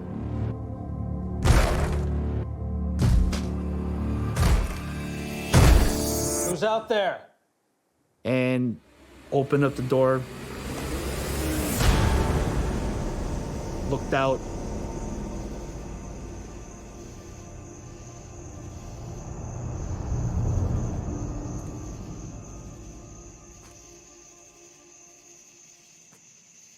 Nobody there.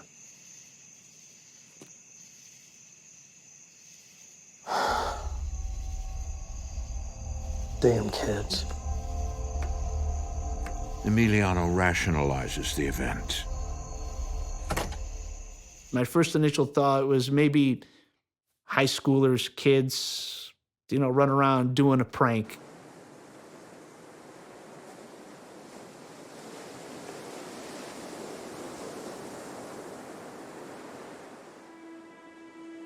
One morning, Angelina gets ready to go on a business trip. I'm an administrative assistant in a biotech firm. I was going out of town for a few days, and it was just going to be Emiliano and Alyssa.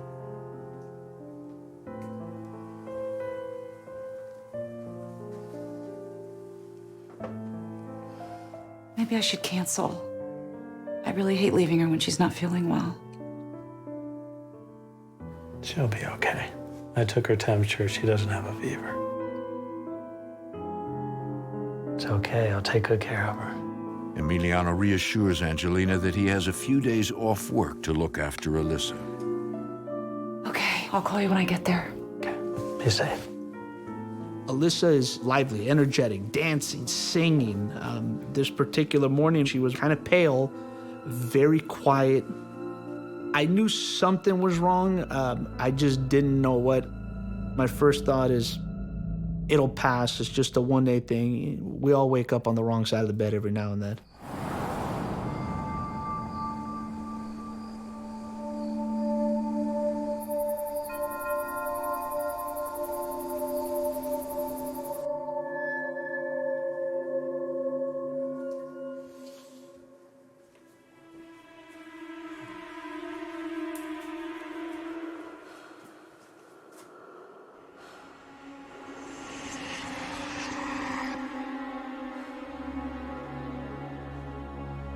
I heard what sounded like heavy breathing.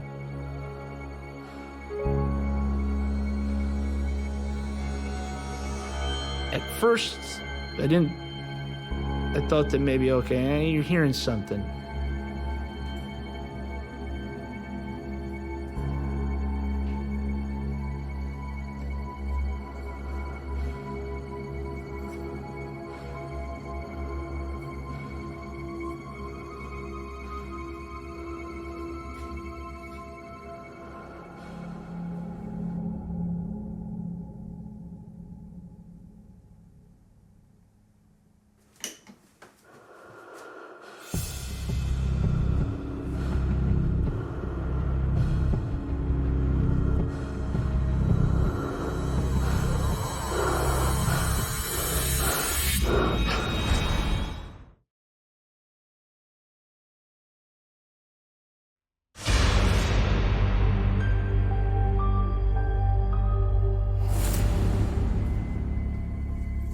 While his wife is out of town, Emiliano Balistreri, a San Francisco police officer, makes contact with something he can't explain.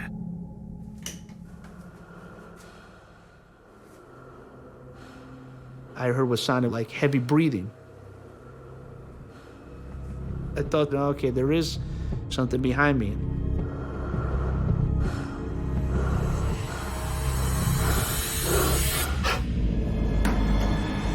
I felt something grab my right shoulder. I immediately spun around, thinking somebody's behind me. There was nothing there. It stunned me. I was speechless for a few minutes, just a lot of thoughts racing through your head. Doing the job that I do, you have to solve problems. And this one here stumped me because I could not solve it.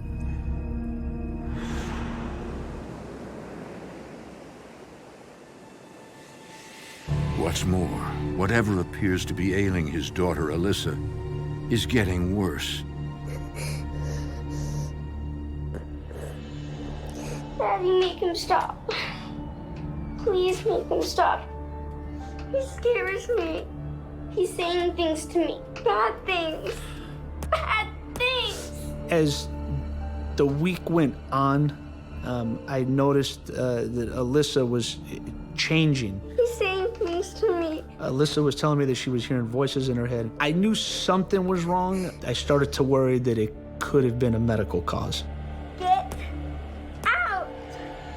Get out. Get out. Stop. Get out. My God, what's going on? I don't know. She hasn't been herself all week, and then I come in today and she's like this. Out. Alyssa looked very tired, very worn out. You could tell she was going through a lot. It was like, it was not my child. Get Alyssa, what are you doing? Out! Get out! Stop it, honey. Why are you doing this? Out! Get out! Get out! Get out! She was just hitting her head, and she wanted it out. She was saying, I want it out, like knock it out of me, get it out of me. Get out! Get out! Alyssa, you're gonna hurt yourself. Stop. Please. Honey. Look at you. You're stupid.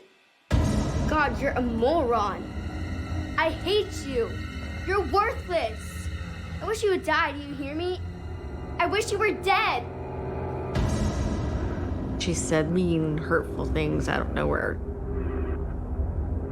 She looked fearful with the eyes of like, I need help. I need you to help me. Baby, you won't leave me alone. Why won't you just leave me alone? Alyssa was scared. She couldn't control what was being said in her head. Baby, tell me, who won't leave you alone? The ghost.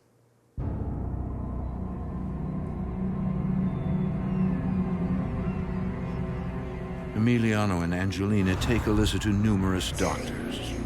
Although tests show that there is nothing medically wrong, they recommend Alyssa be placed under psychiatric observation. Leave me alone. Get out of my head.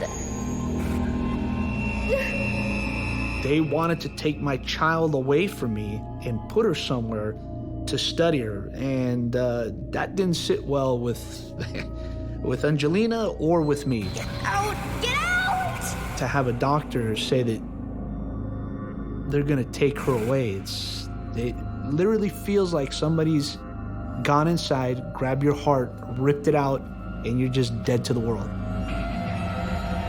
I was in tears, terrified. I said, no one's gonna take my kid.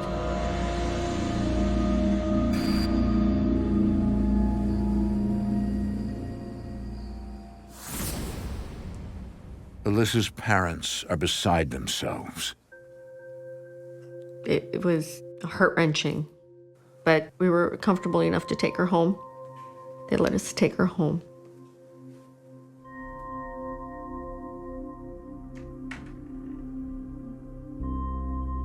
I'm trying to be strong, but I was helpless seeing my daughter go through this. With the medical test results showing nothing amiss, Angelina wonders if her daughter is being affected by something not of this world. We need to talk.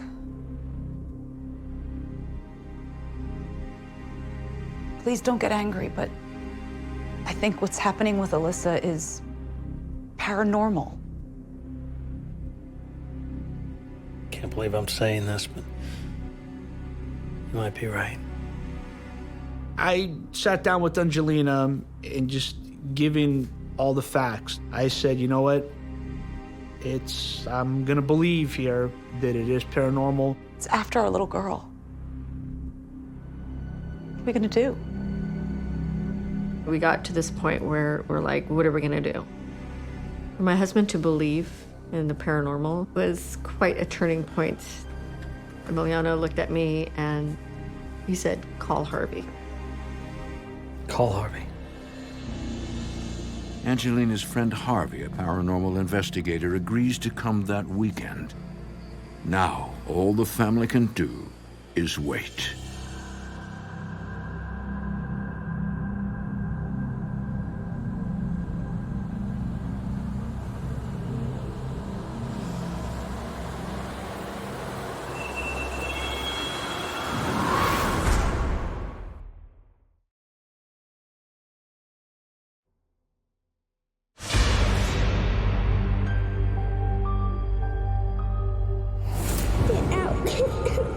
Alyssa Balistreri has been acting unlike herself.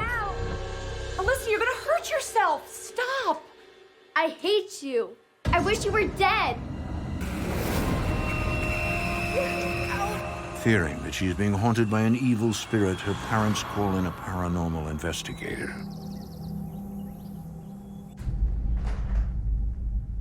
Thank you for coming. This is Father David. He's dealt with this kind of situation before. I've never had to involve a priest in any case I've ever worked in. And this time I felt I needed somebody who has a little bit more experience in this than I do. When Harvey contacted me, he was telling me they had this circumstance and they really weren't sure what was going on, but they really felt that because I was both priest and medium, if there was something that required a little more of a spiritual touch to it, I would be able to get rid of it. Hello there. That's our daughter, Alyssa. Alyssa, can you come say hello to Father David? Alyssa, when I first met her, she'd been through a lot and she was kind of weary from it and uncertain about what was going on. It's nice to meet you. I know what you've been going through. I'm here to help you, Alyssa. Will you trust me? Honey, why don't you go play outside for a while? Your mom and I need to talk with Mr. Harvey and Father David.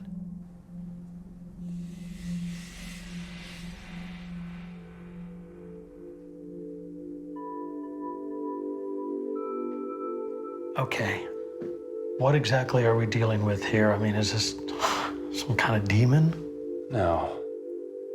Presence I sense here, it's not necessarily evil in nature. Wouldn't you agree, Father? Yes.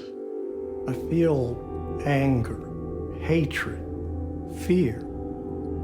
It's dark energy, but it's definitely not demonic. Finding out from Father David that it was not demonic was a huge relief. But Alyssa, when she has one of these episodes, it's as if she's possessed. She's not under possession. She's channeling the spirit. Alyssa has the gift.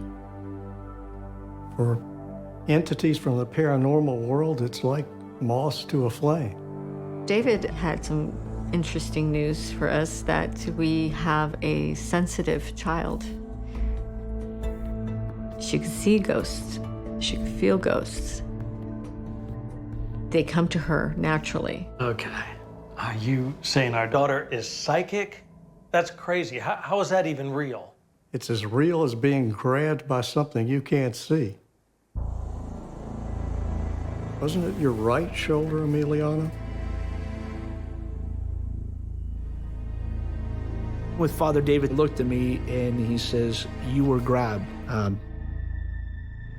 I almost passed out. I had told nobody about this. That was my secret. That point right there changed my whole outlook in life regarding the paranormal. This guy's the real deal. This is true. You make me sick! What is it, Father? The spirit.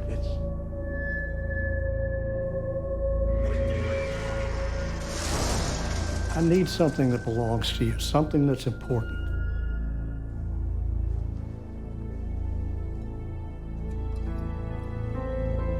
In the hopes of learning about the spirit, Father David employs a technique called psychometry, in which he draws information from an object.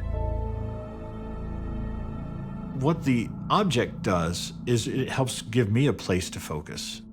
It's like being able to take a 360-degree view of the recent history of that person.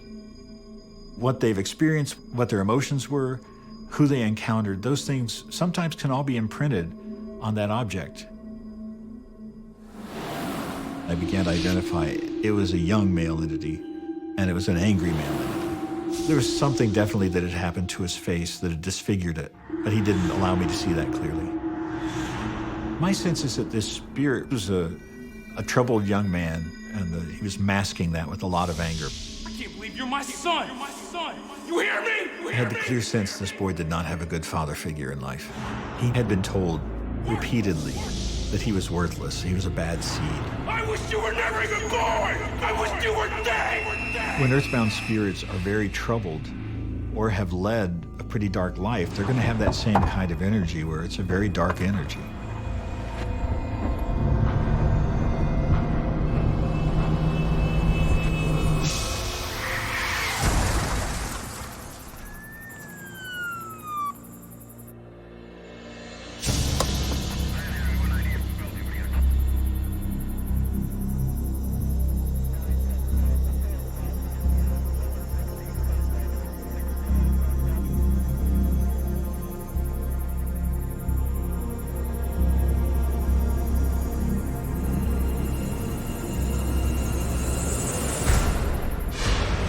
more a haunting, visit tlc.com.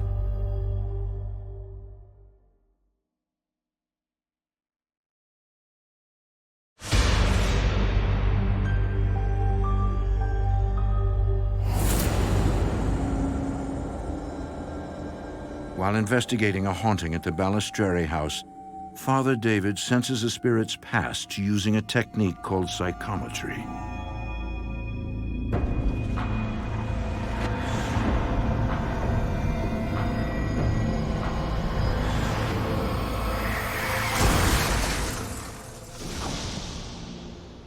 Father David. Father David, are you okay? The spirit, it's a young man, about 17 years old. It's a kid?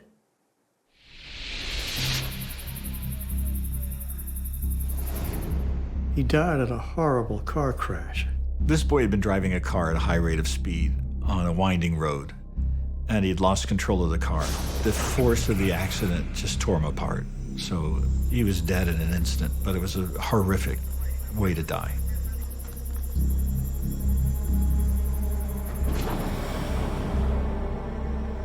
You were there.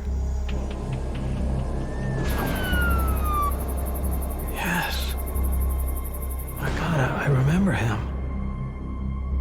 Is it really him? I did go to an accident scene where it was a teenage boy. He died on impact. There was no chance of survival, and it was pretty gruesome. He followed you home. He was scared. He doesn't know where to go. Emiliano was the first one on the scene, and this boy didn't believe he could cross over.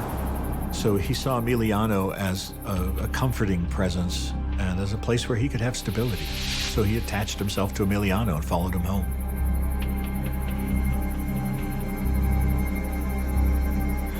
He needs to go into the light. I can guide him. Father David asks to be alone with the young man, to help him cross over and find peace. What keeps a spirit earthbound has to do with some sort of fear. For this young boy, it was a fear that he wasn't worthy of crossing over. I can't believe you're my son. I wish you were never even born.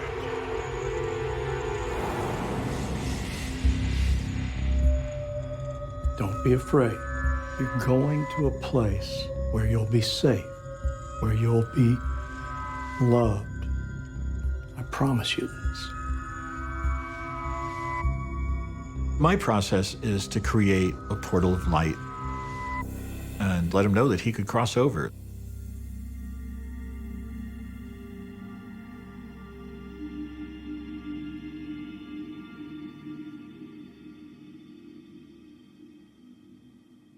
Go into the light, my son. You'll find peace, happiness there. Go on.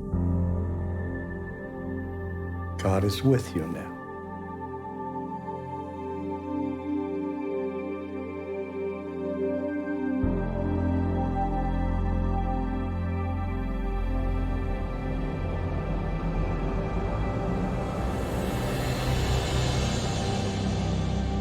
It took some convincing that the prospect of him being allowed to cross over was even real, but there was no hesitation at all.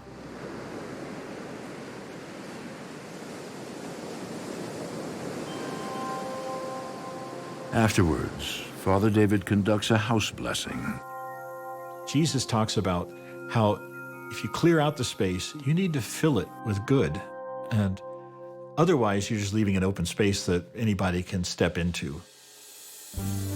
Hello, I'm Miss America, and I am here to entertain. Oh, let's see. Weeks later, there is no sign of paranormal activity in the Balistreri house.